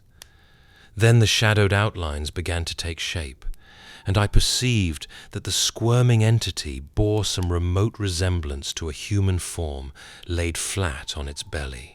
I clutched at the door handle for support as I tried to keep from fainting. The moving object was almost of human size and entirely devoid of clothing. It was absolutely hairless, and its tawny-looking back seemed subtly squamous in the dim, ghoulish light. Around the shoulders it was rather speckled and brownish, and the head was very curiously flat. As it looked up to hiss at me, I saw that the beady little black eyes were damnably anthropoid, but I could not bear to study them long.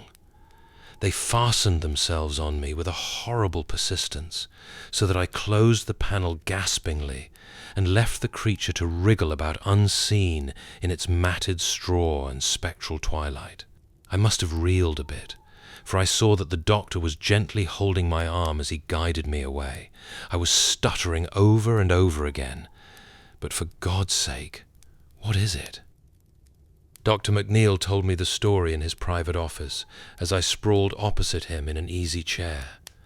The gold and crimson of late afternoon changed to the violet of early dusk, but still I sat awed and motionless.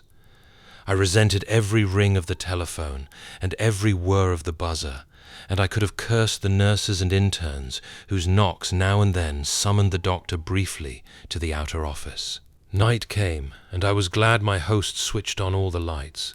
Scientist though I was, my zeal for research was half forgotten amid such breathless ecstasies of fright as a small boy might feel when whispered witch tales go the rounds of the chimney corner. It seems that Yig, the snake god of the Central Plains tribes, presumably the primal source of the more southerly Quetzalcoatl or Kukulkan, was an odd, half-anthropomorphic devil of highly arbitrary and capricious nature. He was not wholly evil, and was usually quite well disposed toward those who gave proper respect to him and his children, the serpents. But in the autumn he became abnormally ravenous, and had to be driven away by means of suitable rites. That was why the tom-toms in the Pawnee, Wichita, and Caddo country pounded ceaselessly week in and week out in August, September, and October, and why the medicine men made strange noises with rattles and whistles curiously like those of the Aztecs and Mayas.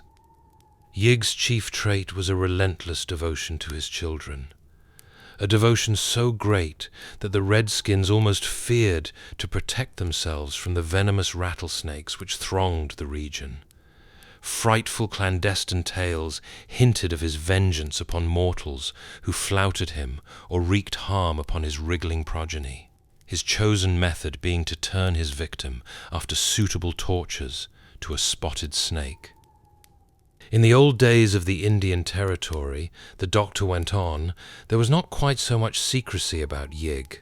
The plains, tribes, less cautious than the desert nomads and pueblos, talked quite freely of their legends and autumn ceremonies with the first Indian agents, and let considerable of the lore spread out through the neighboring regions of white settlement. The great fear came in the land rush days of '89, when some extraordinary incidents had been rumored, and the rumors sustained by what seemed to be hideously tangible proofs. Indians said that the new white men did not know how to get on with Yig, and afterward the settlers came to take that theory at face value. Now no old-timer in middle Oklahoma, white or red, could be induced to breathe a word about the snake god except in vague hints. Yet after all, the doctor added with almost needless emphasis, the only truly authenticated horror had been a thing of pitiful tragedy rather than of bewitchment. It was all very material and cruel, even that last phase which had caused so much dispute. Dr. McNeil paused and cleared his throat before getting down to his special story, and I felt a tingling sensation as when a theatre curtain rises. The thing had begun when Walker Davis and his wife Audrey left Arkansas to settle in the newly opened public lands in the spring of 1889, and the end had come in the country of the Wichitas, north of the Washita River, in what is at present Caddo County. There is a small village called Binger now, and the railway goes through, but otherwise the place is less changed than other parts of Oklahoma. It is still a section of farms and ranches, quite productive in these days, since the great oil fields do not come very close. Walker and Audrey had come from Franklin County in the Ozarks with a canvas-topped wagon, 2 mules, an ancient and useless dog called Wolf, and all their household goods. They were typical hill folk, youngish and perhaps a little more ambitious than most, and looked forward to a life of better returns for their hard work than they had had in Arkansas.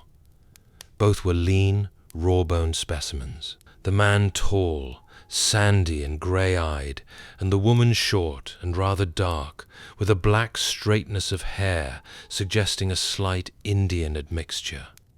In general, there was very little of distinction about them, and but for one thing their annals might not have differed from those of thousands of other pioneers who flocked into the new country at that time. That thing was Walker's almost epileptic fear of snakes, which some laid to prenatal causes, and some said came from a dark prophecy about his end with which an old Indian squaw had tried to scare him when he was small.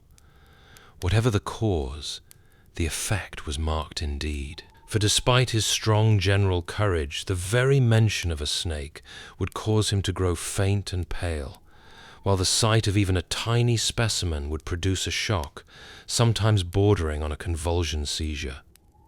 The Davises started out early in the year, in the hope of being on their new land for the spring ploughing. Travel was slow, for the roads were bad in Arkansas, while in the territory there were great stretches of rolling hills and red, sandy barrens without any roads whatever. As the terrain grew flatter, the change from their native mountains depressed them more, perhaps, than they realized. But they found the people at the Indian agencies very affable, while most of the settled Indians seemed friendly and civil.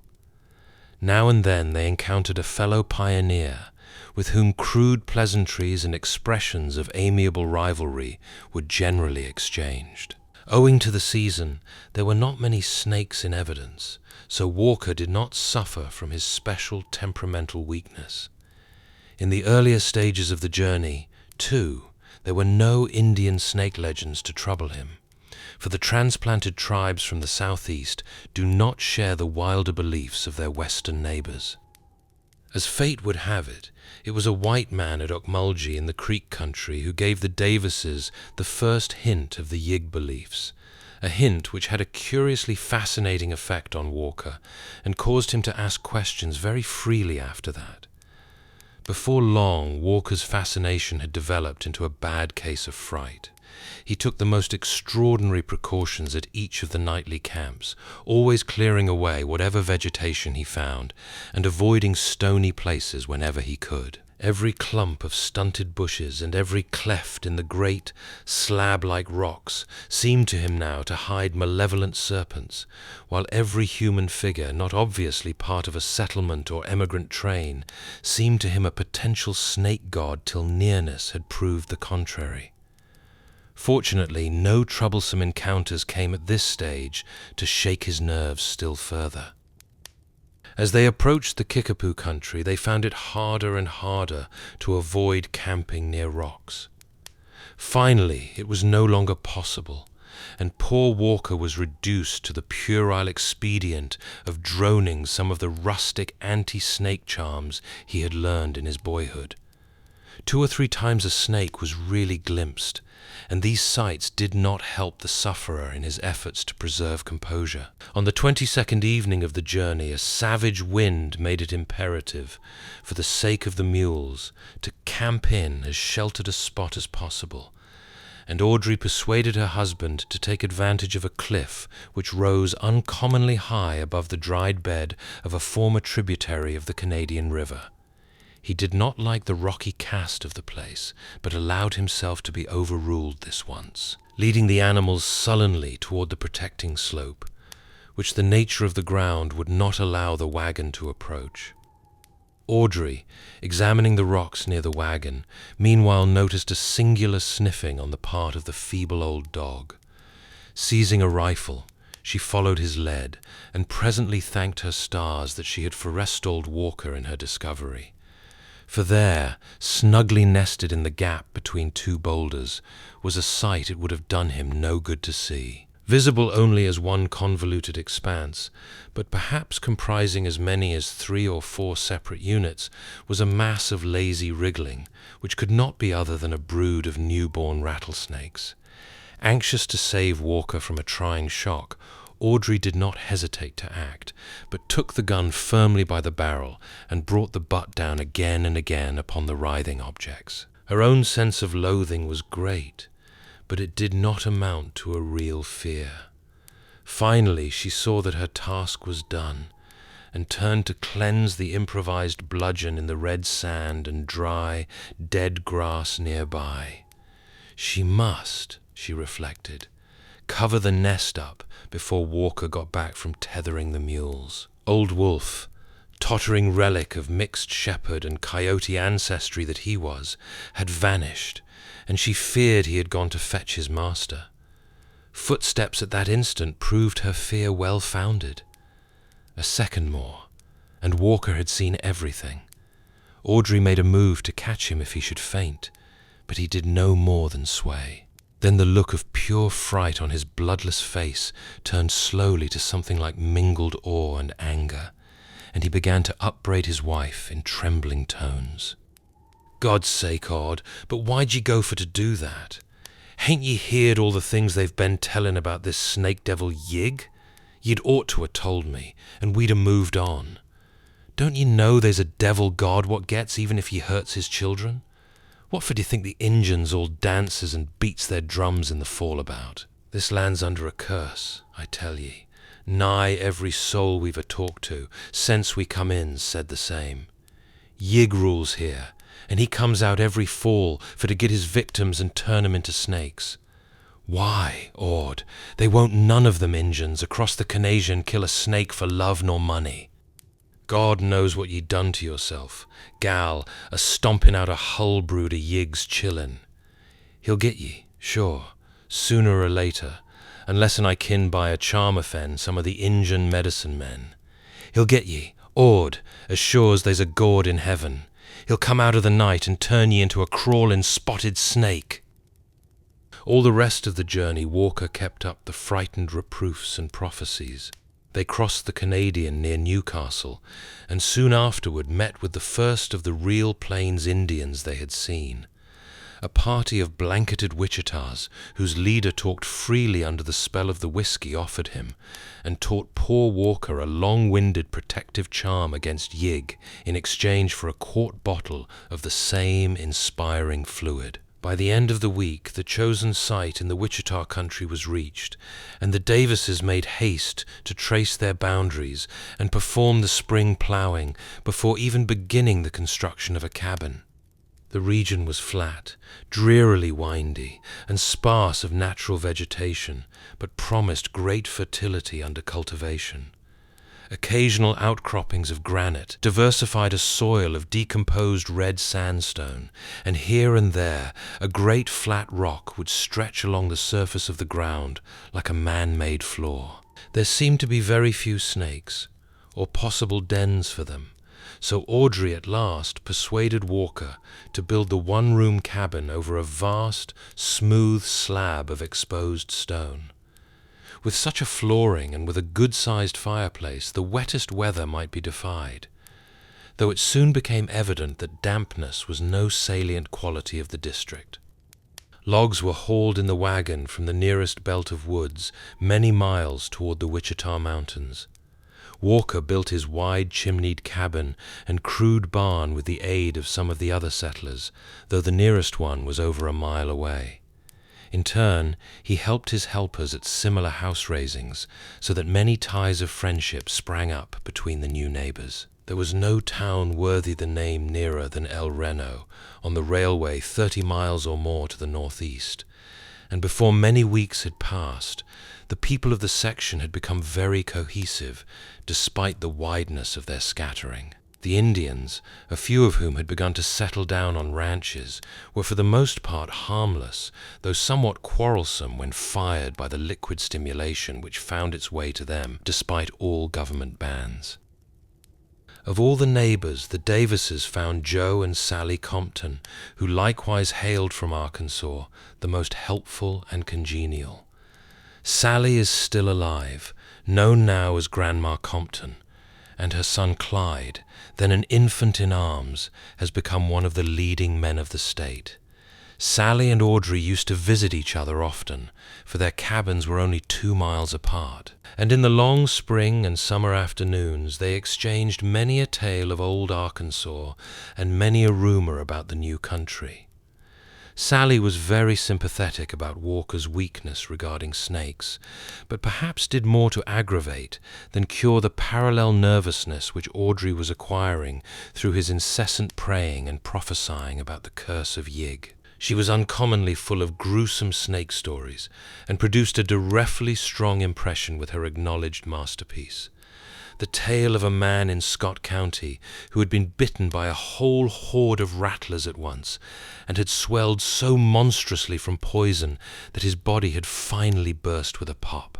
Needless to say, Audrey did not repeat this anecdote to her husband, and she implored the Comptons to beware of starting it on the rounds of the countryside.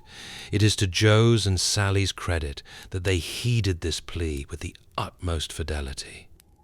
Walker did his corn planting early, and in midsummer improved his time by harvesting a fair crop of the native grass of the region. With the help of Joe Compton, he dug a well, which gave a moderate supply of very good water, though he planned to sink an artesian later on.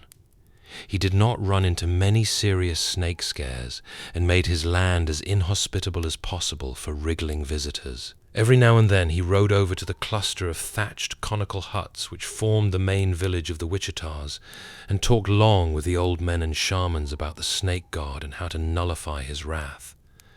Charms were always ready in exchange for whiskey, but much of the information he got was far from reassuring. Yig was a great god. He was bad medicine. He did not forget things.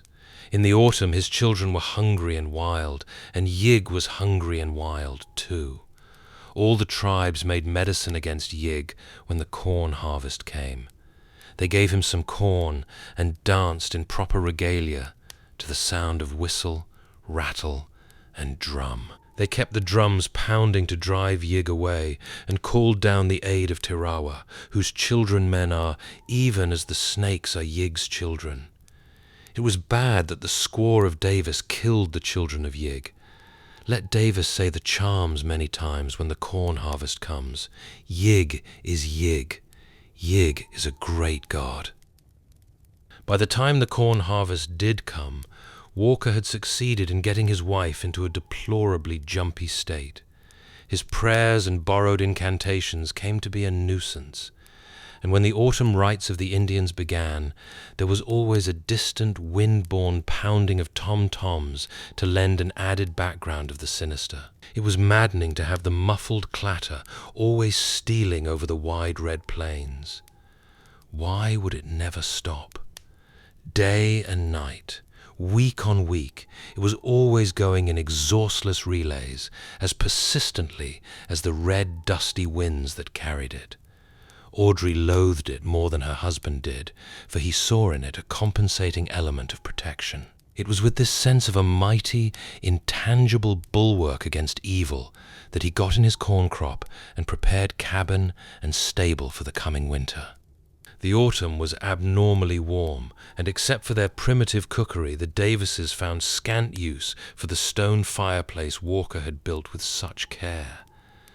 Something in the unnaturalness of the hot dust clouds preyed on the nerves of all the settlers, but most of all on Audrey's and Walker's. The notions of a hovering snake curse and the weird, endless rhythm of the distant Indian drums formed a bad combination, which any added element of the bizarre went far to render utterly unendurable.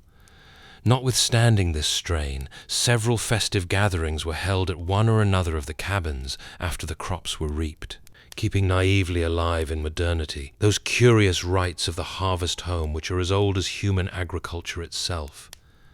Lafayette Smith, who came from southern Missouri and had a cabin about 3 miles east of Walker's, was a very passable fiddler, and his tunes did much to make the celebrants forget the monotonous beating of the distant tom-toms. Then Halloween drew near, and the settlers planned another frolic. This time, had they but known it, of a lineage older than even agriculture. The dread witch Sabbath of the primal pre-Aryans, kept alive through ages in the midnight blackness of secret woods, and still hinting at vague terrors under its latter-day mask of comedy and lightness. Halloween was to fall on a Thursday, and the neighbors agreed to gather for their first revel at the Davis cabin. It was on that 31st of October that the warm spell broke. The morning was grey and leaden, and by noon the incessant winds had changed from searingness to rawness. People shivered all the more because they were not prepared for the chill, and Walker Davis's old dog Wolf dragged himself warily indoors to a place beside the hearth. But the distant drums still thumped on, nor were the white citizenry less inclined to pursue their chosen rites. As early as 4 in the afternoon, the wagons began to arrive at Walker's cabin. And in the evening, after a memorable barbecue, Lafayette Smith's fiddle inspired a very fair-sized company to great feats of saltatory grotesqueness in the one good-sized but crowded room. The younger folk indulged in the amiable inanities proper to the season, and now and then Old Wolf would howl with doleful and spine-tickling ominousness at some especially spectral strain from Lafayette's squeaky violin, a device he had never heard before. Mostly, though, this battered veteran slept through the merriment, for he was past the age of active interests and lived largely in his dreams. Tom and Jenny Rigby had brought their collie Zeke along, but the canines did not fraternize. Zeke seemed strangely uneasy over something and nosed around curiously all the evening. Audrey and Walker made a fine couple on the floor, and Grandma Compton still likes to recall her impression of their dancing that night. Their worries seemed forgotten for the nonce, and Walker was shaved and trimmed into a surprising degree of spruceness. By 10 o'clock all hands were healthily tired, and the guests began to depart family by family with many handshakings and bluff assurances of what a fine time everybody had had. Tom and Jenny thought Zeke's eerie howls as he followed them to their wagon were marks of regret at having to go home, though Audrey said it must be the faraway tom-toms which annoyed him, for the distant thumping was surely ghastly enough after the merriment within.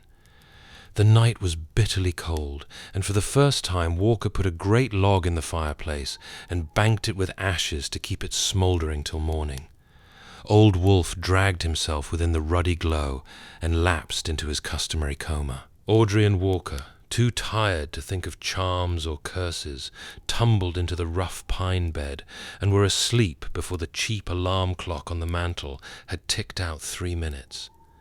And from far away, the rhythmic pounding of those hellish tom-toms still pulsed on the chill night wind. Dr. McNeil paused here and removed his glasses, as if a blurring of the objective world might make the reminiscent vision clearer.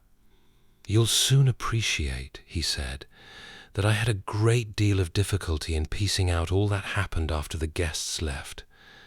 There were times, though, at first, when I was able to make a try at it." After a moment of silence, he went on with the tale. Audrey had terrible dreams of Yig, who appeared to her in the guise of Satan, as depicted in cheap engravings she had seen. It was, indeed, from an absolute ecstasy of nightmare that she started suddenly awake to find Walker already conscious and sitting up in bed. He seemed to be listening intently to something, and silenced her with a whisper when she began to ask what had roused him. "Hark, Aud," he breathed. "Don't ye hear something a-singin' and buzzin' and rustlin'? D'ye reckon it's the fall crickets?"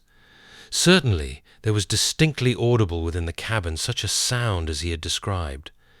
Audrey tried to analyze it, and was impressed with some element at once horrible and familiar, which hovered just outside the rim of her memory. And beyond it all, waking a hideous thought, the monotonous beating of the distant tom-toms came incessantly across the black plains on which a cloudy half-moon had set. Walker. Suppose it's the Curse of Yig? She could feel him tremble. "No, gal, I don't reckon he comes that-a-way. He's shapen like a man, except ye look at him clost. That's what Chief Grey Eagle says. This here's some varmints come in out in the cold. Not crickets, I calculate, but summat like 'em. I'd oughter git up and stomp 'em out afore they make much headway or git at the cupboard." He rose, felt for the lantern that hung within easy reach, and rattled the tin matchbox nailed to the wall beside it. Audrey sat up in bed and watched the flare of the match grow into the steady glow of the lantern. Then, as their eyes began to take in the whole of the room, the crude rafters shook with the frenzy of their simultaneous shriek. For the flat, rocky floor, revealed in the newborn illumination, was one seething brown-speckled mass of wriggling rattlesnakes, slithering toward the fire, and even now turning their loathsome heads to menace the fright-blasted lantern-bearer. It was only for an instant that Audrey saw the things. The reptiles were of every size, of uncountable numbers, and apparently of several varieties. And even as she looked, 2 or 3 of them reared their heads as if to strike at Walker. She did not faint. It was Walker's crash to the floor that extinguished the lantern and plunged her into blackness. He had not screamed a second time. Fright had paralyzed him, and he fell as if shot by a silent arrow from no mortal's bow. To Audrey, the entire world seemed to whirl about fantastically, mingling with the nightmare from which she had started. Voluntary motion of any sort was impossible, for will and the sense of reality had left her. She fell back inertly on her pillow, hoping that she would wake soon. No actual sense of what had happened penetrated her mind for some time. Then, little by little, the suspicion that she was really awake began to dawn on her, and she was convulsed with a mounting blend of panic and grief, which made her long to shriek out, despite the inhibiting spell which kept her mute. Walker was gone, and she had not been able to help him. He had died of snakes, just as the old witch woman had predicted when he was a little boy. Poor Wolf had not been able to help either.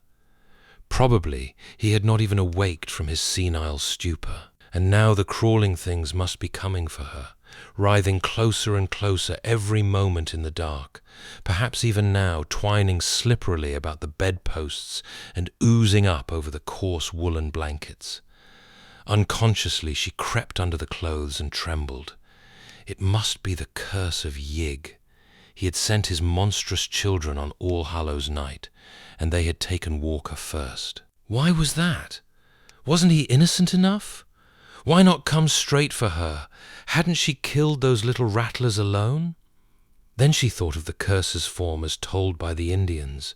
She wouldn't be killed, just turn to a spotted snake. Ugh! So she would be like those things she had glimpsed on the floor, those things which Yig had sent to get her and enroll her among their number. She tried to mumble a charm that Walker had taught her, but found she could not utter a single sound. The noisy ticking of the alarm clock sounded above the maddening beat of the distant tom-toms. The snakes were taking a long time. Did they mean to delay on purpose to play on her nerves? Every now and then she thought she felt a stealthy, insidious pressure on the bedclothes, but each time it turned out to be only the automatic twitchings of her overwrought nerves. The clock ticked on in the dark, and a change came slowly over her thoughts. Those snakes couldn't have taken so long. They couldn't be Yig's messengers after all, but just natural rattlers that were nested below the rock and had been drawn there by the fire. They weren't coming for her, perhaps. Perhaps they had sated themselves on poor Walker. Where were they now? Gone. Coiled by the fire. Still crawling over the prone corpse of their victim? The clock ticked, and the distant drums throbbed on. At the thought of her husband's body lying there in the pitch blackness, a thrill of purely physical horror passed over Audrey. That story of Sally Compton's about the man back in Scott County. He, too, had been bitten by a whole bunch of rattlesnakes, and what had happened to him? The poison had rotted the flesh and swelled the whole corpse, and in the end the bloated thing had burst horribly with a detestable popping noise. Was that what was happening to Walker down there on the rock floor? Instinctively she felt that she had begun to listen for something too terrible even to name to herself. The clock ticked on, keeping a kind of mocking, sardonic time with the far-off drumming that the night wind brought. She wished it were a striking clock, so that she could know how long this eldritch vigil must last. She cursed the toughness of fibre that kept her from fainting, and wondered what sort of relief the dawn could bring, after all. Probably neighbours would pass. No doubt somebody would call. Would they find her still sane? Was she still sane now? Morbidly listening, Audrey all at once became aware of something which she had to verify with every effort of her will before she could believe it, and which, once verified, she did not know whether to welcome or dread. The distant beating of the Indian tom-toms had ceased. They had always maddened her, but had not Walker regarded them as a bulwark against nameless evil from outside the universe? What were some of those things he had repeated to her in whispers after talking with Grey Eagle and the Wichita medicine men? She did not relish this new and sudden silence after all. There was something sinister about it. The loud ticking clock seemed abnormal in its new loneliness. Capable at last of conscious motion, she shook the covers from her face and looked into the darkness toward the window. It must have cleared after the moon set, for she saw the square aperture distinctly against the background of stars. Then, without warning, came that shocking, unutterable sound. That dull, putrid pop of cleft skin and escaping poison in the dark. God! Sally's story. That obscene stench, and this gnawing, clawing silence. It was too much. The bonds of muteness snapped, and the black night waxed reverberant with Audrey's screams of stark, unbridled frenzy. Consciousness did not pass away with the shock. How merciful if only it had! Amidst the echoes of her shrieking, Audrey still saw the star-sprinkled square of window ahead, and heard the doom-boding ticking of that frightful clock. Did she hear another sound? Was that square window still a perfect square? She was in no condition to weigh the evidence of her senses or distinguish between fact and hallucination. No, that window was not a perfect square. Something had encroached on the lower edge. Nor was the ticking of the clock the only sound in the room. There was, beyond dispute, a heavy breathing, neither her own nor poor Wolf's. Wolf slept very silently, and his wakeful wheezing was unmistakable. Then Audrey saw against the stars the black, demoniac silhouette of something anthropoid, the undulant bulk of a gigantic head and shoulders fumbling slowly toward her. "Ya! Go away! Go away! Go away! Snake devil! Go away, Yig! I didn't want to kill him. I was feared he'd be scared of him. Don't, Yig, don't! I didn't go for to hurt your children. Don't come nigh me. Don't change me into no spotted snake." But the half-formless head and shoulders only lurched onward toward the bed, very silently. Everything snapped at once inside Audrey's head, and in a second she had turned from a cowering child to a raging madwoman. She knew where the axe was, hung against the wall on those pegs near the lantern. It was within easy reach, and she could find it in the dark. Before she was conscious of anything further, it was in her hands, and she was creeping toward the foot of the bed, toward the monstrous head and shoulders that every moment groped their way nearer. Had there been any light, the look on her face would not have been pleasant to see. "Take that, you, and that, and that, and that!" She was laughing shrilly now, and her cackles mounted higher as she saw that the starlight beyond the window was yielding to the dim prophetic pallor of coming dawn. Dr. McNeil wiped the perspiration from his forehead and put on his glasses again. I waited for him to resume, and as he kept silent, I spoke softly. "She lived? She was found? Was it ever explained?" The doctor cleared his throat. "Yes, she lived, in a way. And it was explained. I told you there was no bewitchment, only cruel, pitiful, material horror. It was Sally Compton who had made the discovery. She had ridden over to the Davis cabin the next afternoon to talk over the party with Audrey, and had seen no smoke from the chimney. That was queer. It had turned very warm again, yet Audrey was usually cooking something at that hour. The mules were making hungry-sounding noises in the barn, and there was no sign of old Wolf sunning himself in the accustomed spot by the door. Altogether, Sally did not like the look of the place, so was very timid and hesitant as she dismounted and knocked. She got no answer, but waited some time before trying the crude door of split logs. The lock, it appeared, was unfastened, and she slowly pushed her way in. Then, perceiving what was there, she reeled back, gasped, and clung to the jamb to preserve her balance. A terrible odor had welled out as she opened the door, but that was not what had stunned her. It was what she had seen. For within that shadowy cabin monstrous things had happened, and 3 shocking objects remained on the floor to awe and baffle the beholder. Near the burned-out fireplace was the great dog.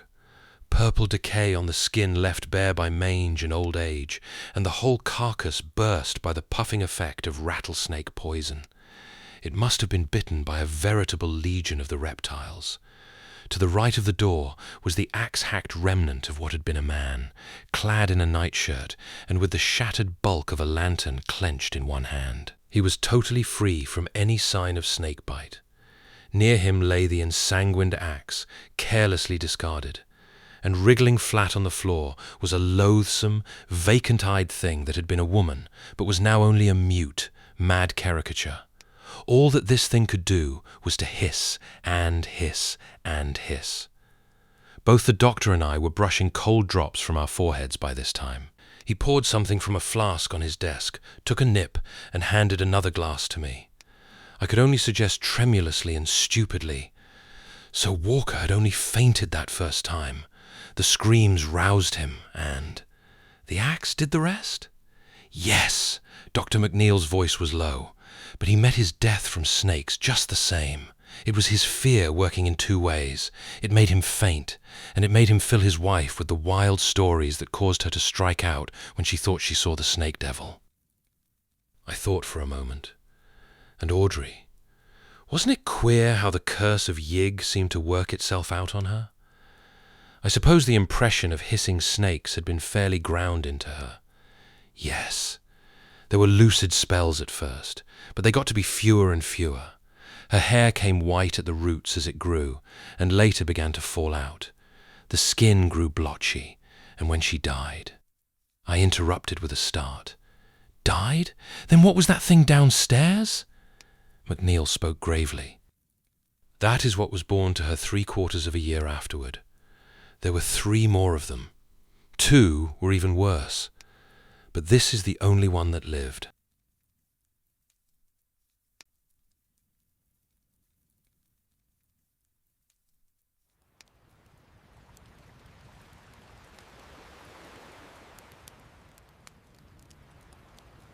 Introductory note. The following very singular narrative, or record of impressions, was discovered under circumstances so extraordinary that they deserve careful description.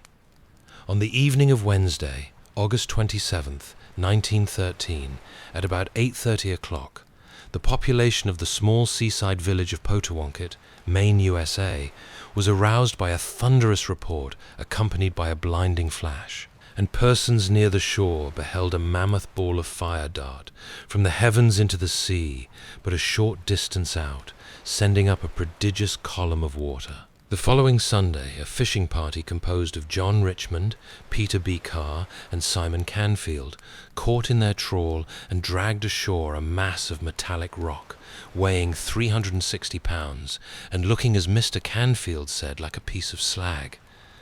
Most of the inhabitants agreed that this heavy body was none other than the fireball which had fallen from the sky 4 days before, and Dr. Richard M. Jones, the local scientific authority, allowed that it must be an aerolite or meteoric stone.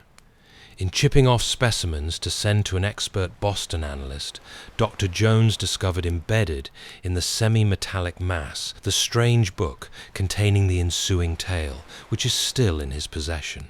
In form, the discovery resembles an ordinary notebook, about 5 by 3 inches in size, and containing 30 leaves. In material, however, it presents marked peculiarities. The covers are apparently of some dark, stony substance, unknown to geologists, and unbreakable by any mechanical means. No chemical reagent seems to act upon them. The leaves are much the same, save that they are lighter in color and so infinitely thin as to be quite flexible.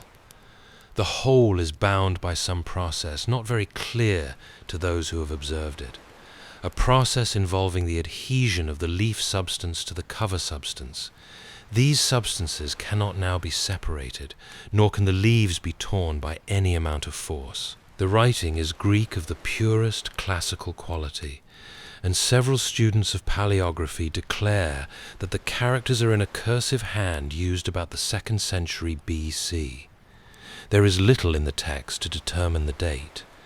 The mechanical mode of writing cannot be deduced beyond the fact that it must have resembled that of the modern slate and slate pencil. During the course of analytical efforts made by the late Professor Chambers of Harvard, several pages, mostly at the conclusion of the narrative, were blurred to the point of utter effacement before being read, a circumstance forming a well-nigh irreparable loss. What remains of the contents was done into modern Greek letters by the paleographer Rutherford, and in this form submitted to the translators. Professor Mayfield of the Massachusetts Institute of Technology, who examined samples of the strange stone, declares it a true meteorite, an opinion in which Dr. von Winterfeld of Heidelberg, interned in 1918 as a dangerous enemy alien, does not concur. Professor Bradley of Columbia College adopts a less dogmatic ground, pointing out that certain utterly unknown ingredients are present in large quantities, and warning that no classification is as yet possible. The presence, nature, and message of the strange book form so momentous a problem that no explanation can even be attempted.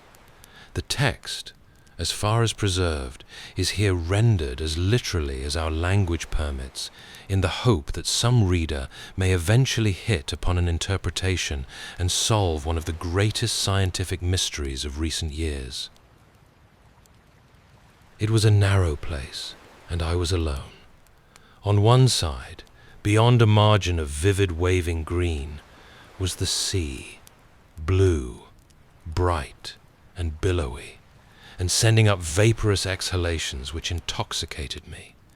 So profuse, indeed, were these exhalations that they gave me an odd impression of a coalescence of sea and sky, for the heavens were likewise bright and blue. On the other side was the forest, ancient almost as the sea itself, and stretching infinitely inland. It was very dark, for the trees were grotesquely huge and luxuriant and incredibly numerous.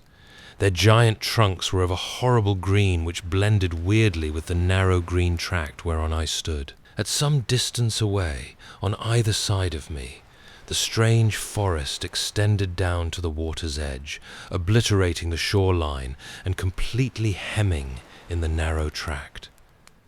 Some of the trees, I observed, stood in the water itself, as though impatient of any barrier to their progress. I saw no living thing, nor sign that any living thing save myself had ever existed. The sea and the sky and the wood encircled me, and reached off into regions beyond my imagination. Nor was there any sound save of the wind-tossed wood and of the sea. As I stood in this silent place, I suddenly commenced to tremble. For though I knew not how I came there, and could scarce remember what my name and rank had been, I felt that I should go mad if I could understand what lurked about me. I recalled things I had learned, things I had dreamed, things I had imagined and yearned for in some other distant life. I thought of long nights when I had gazed up at the stars of heaven and cursed the gods that my free soul could not traverse the vast abysses which were inaccessible to my body. I conjured up ancient blasphemies and terrible delvings into the papyri of Democritus, but as memories appeared, I shuddered in deeper fear, for I knew that I was alone, horribly alone. Alone, yet close to sentient impulses of vast, vague kind, which I prayed never to comprehend nor encounter. In the voice of the swaying green branches I fancied I could detect a kind of malignant hatred and demoniac triumph.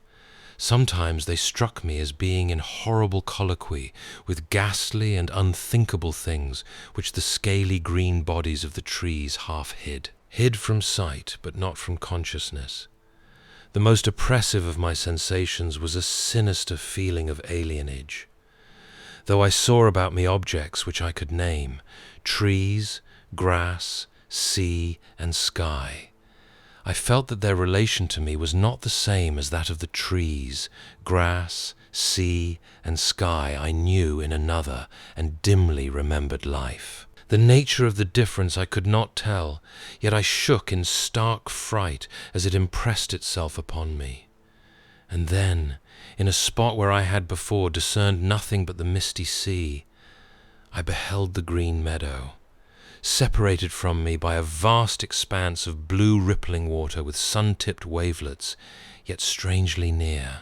Often I would peep fearfully over my right shoulder at the trees, but I preferred to look at the Green Meadow, which affected me oddly. It was while my eyes were fixed upon this singular tract that I first felt the ground in motion beneath me. Beginning with a kind of throbbing agitation which held a fiendish suggestion of conscious action, the bit of bank on which I stood detached itself from the grassy shore and commenced to float away, borne slowly onward, as if by some current of resistless force. I did not move, astonished and startled as I was by the unprecedented phenomenon, but stood rigidly still until a wide lane of water yawned betwixt me and the land of trees. Then I sat down in a sort of daze, and again looked at the sun-tipped water and the Green Meadow. Behind me the trees and the things they may have been hiding seemed to radiate infinite menace. This I knew without turning to view them, for as I grew more used to the scene, I became less and less dependent upon the five senses that once had been my sole reliance. I knew the green scaly forest hated me, yet now I was safe from it, for my bit of bank had drifted far from the shore. But though one peril was past, another loomed up before me. Pieces of earth were constantly crumbling from the floating isle which held me, so that death could not be far distant in any event. Yet even then I seemed to sense that death would be death to me no more, for I turned again to watch the Green Meadow, imbued with a curious feeling of security in strange contrast to my general horror. Then it was that I heard, at a distance immeasurable, the sound of falling water. Not that of any trivial cascade such as I had known, but that which might be heard in the far Scythian lands if all the Mediterranean were poured down an unfathomable abyss. It was toward this sound that my shrinking island was drifting, yet I was content. Far in the rear were happening weird and terrible things, things which I turned to view, yet shivered to behold. For in the sky dark, vaporous forms hovered fantastically, brooding over trees and seeming to answer the challenge of the waving green branches. Then a thick mist arose from the sea to join the sky forms, and the shore was erased from my sight. Though the sun, what sun I knew not, shone brightly on the water around me, the land I had left seemed involved in a demoniac tempest where dashed the will of the hellish trees and what they hid with that of the sky and the sea. And when the mist vanished, I saw only the blue sky and the blue sea, for the land and the trees were no more. It was at this point that my attention was arrested by the singing in the Green Meadow. Hitherto, as I have said, I had encountered no sign of human life, but now there arose to my ears a dull chant whose origin and nature were apparently unmistakable. While the words were utterly undistinguishable, the chant awaked in me a peculiar train of associations, and I was reminded of some vaguely disquieting lines I had once translated out of an Egyptian book, which in turn were taken from a papyrus of ancient Meroe. Through my brain ran lines that I fear to repeat, lines telling of very antique things and forms of life in the days when our earth was exceeding young, of things which thought and moved and were alive, yet which gods and men would not consider alive. It was a strange book. As I listened, I became gradually conscious of a circumstance which had before puzzled me only subconsciously. At no time had my sight distinguished any definite objects in the Green Meadow, an impression of vivid, homogeneous verdure being the sum total of my perception. Now, however, I saw that the current would cause my island to pass the shore at but a little distance, so that I might learn more of the land and of the singing thereon. My curiosity to behold the singers had mounted high, though it was mingled with apprehension. Bits of sod continued to break away from the tiny tract which carried me, but I heeded not their loss, for I felt that I was not to die with the body or appearance of a body which I seemed to possess, that everything about me, even life and death, was illusory, that I had overleaped the bounds of mortality and corporeal entity, becoming a free, detached thing, impressed me as almost certain. Of my location I knew nothing, save that I felt I could not be on the Earth planet, once so familiar to me. My sensations, apart from a kind of haunting terror, were those of a traveller just embarked upon an unending voyage of discovery.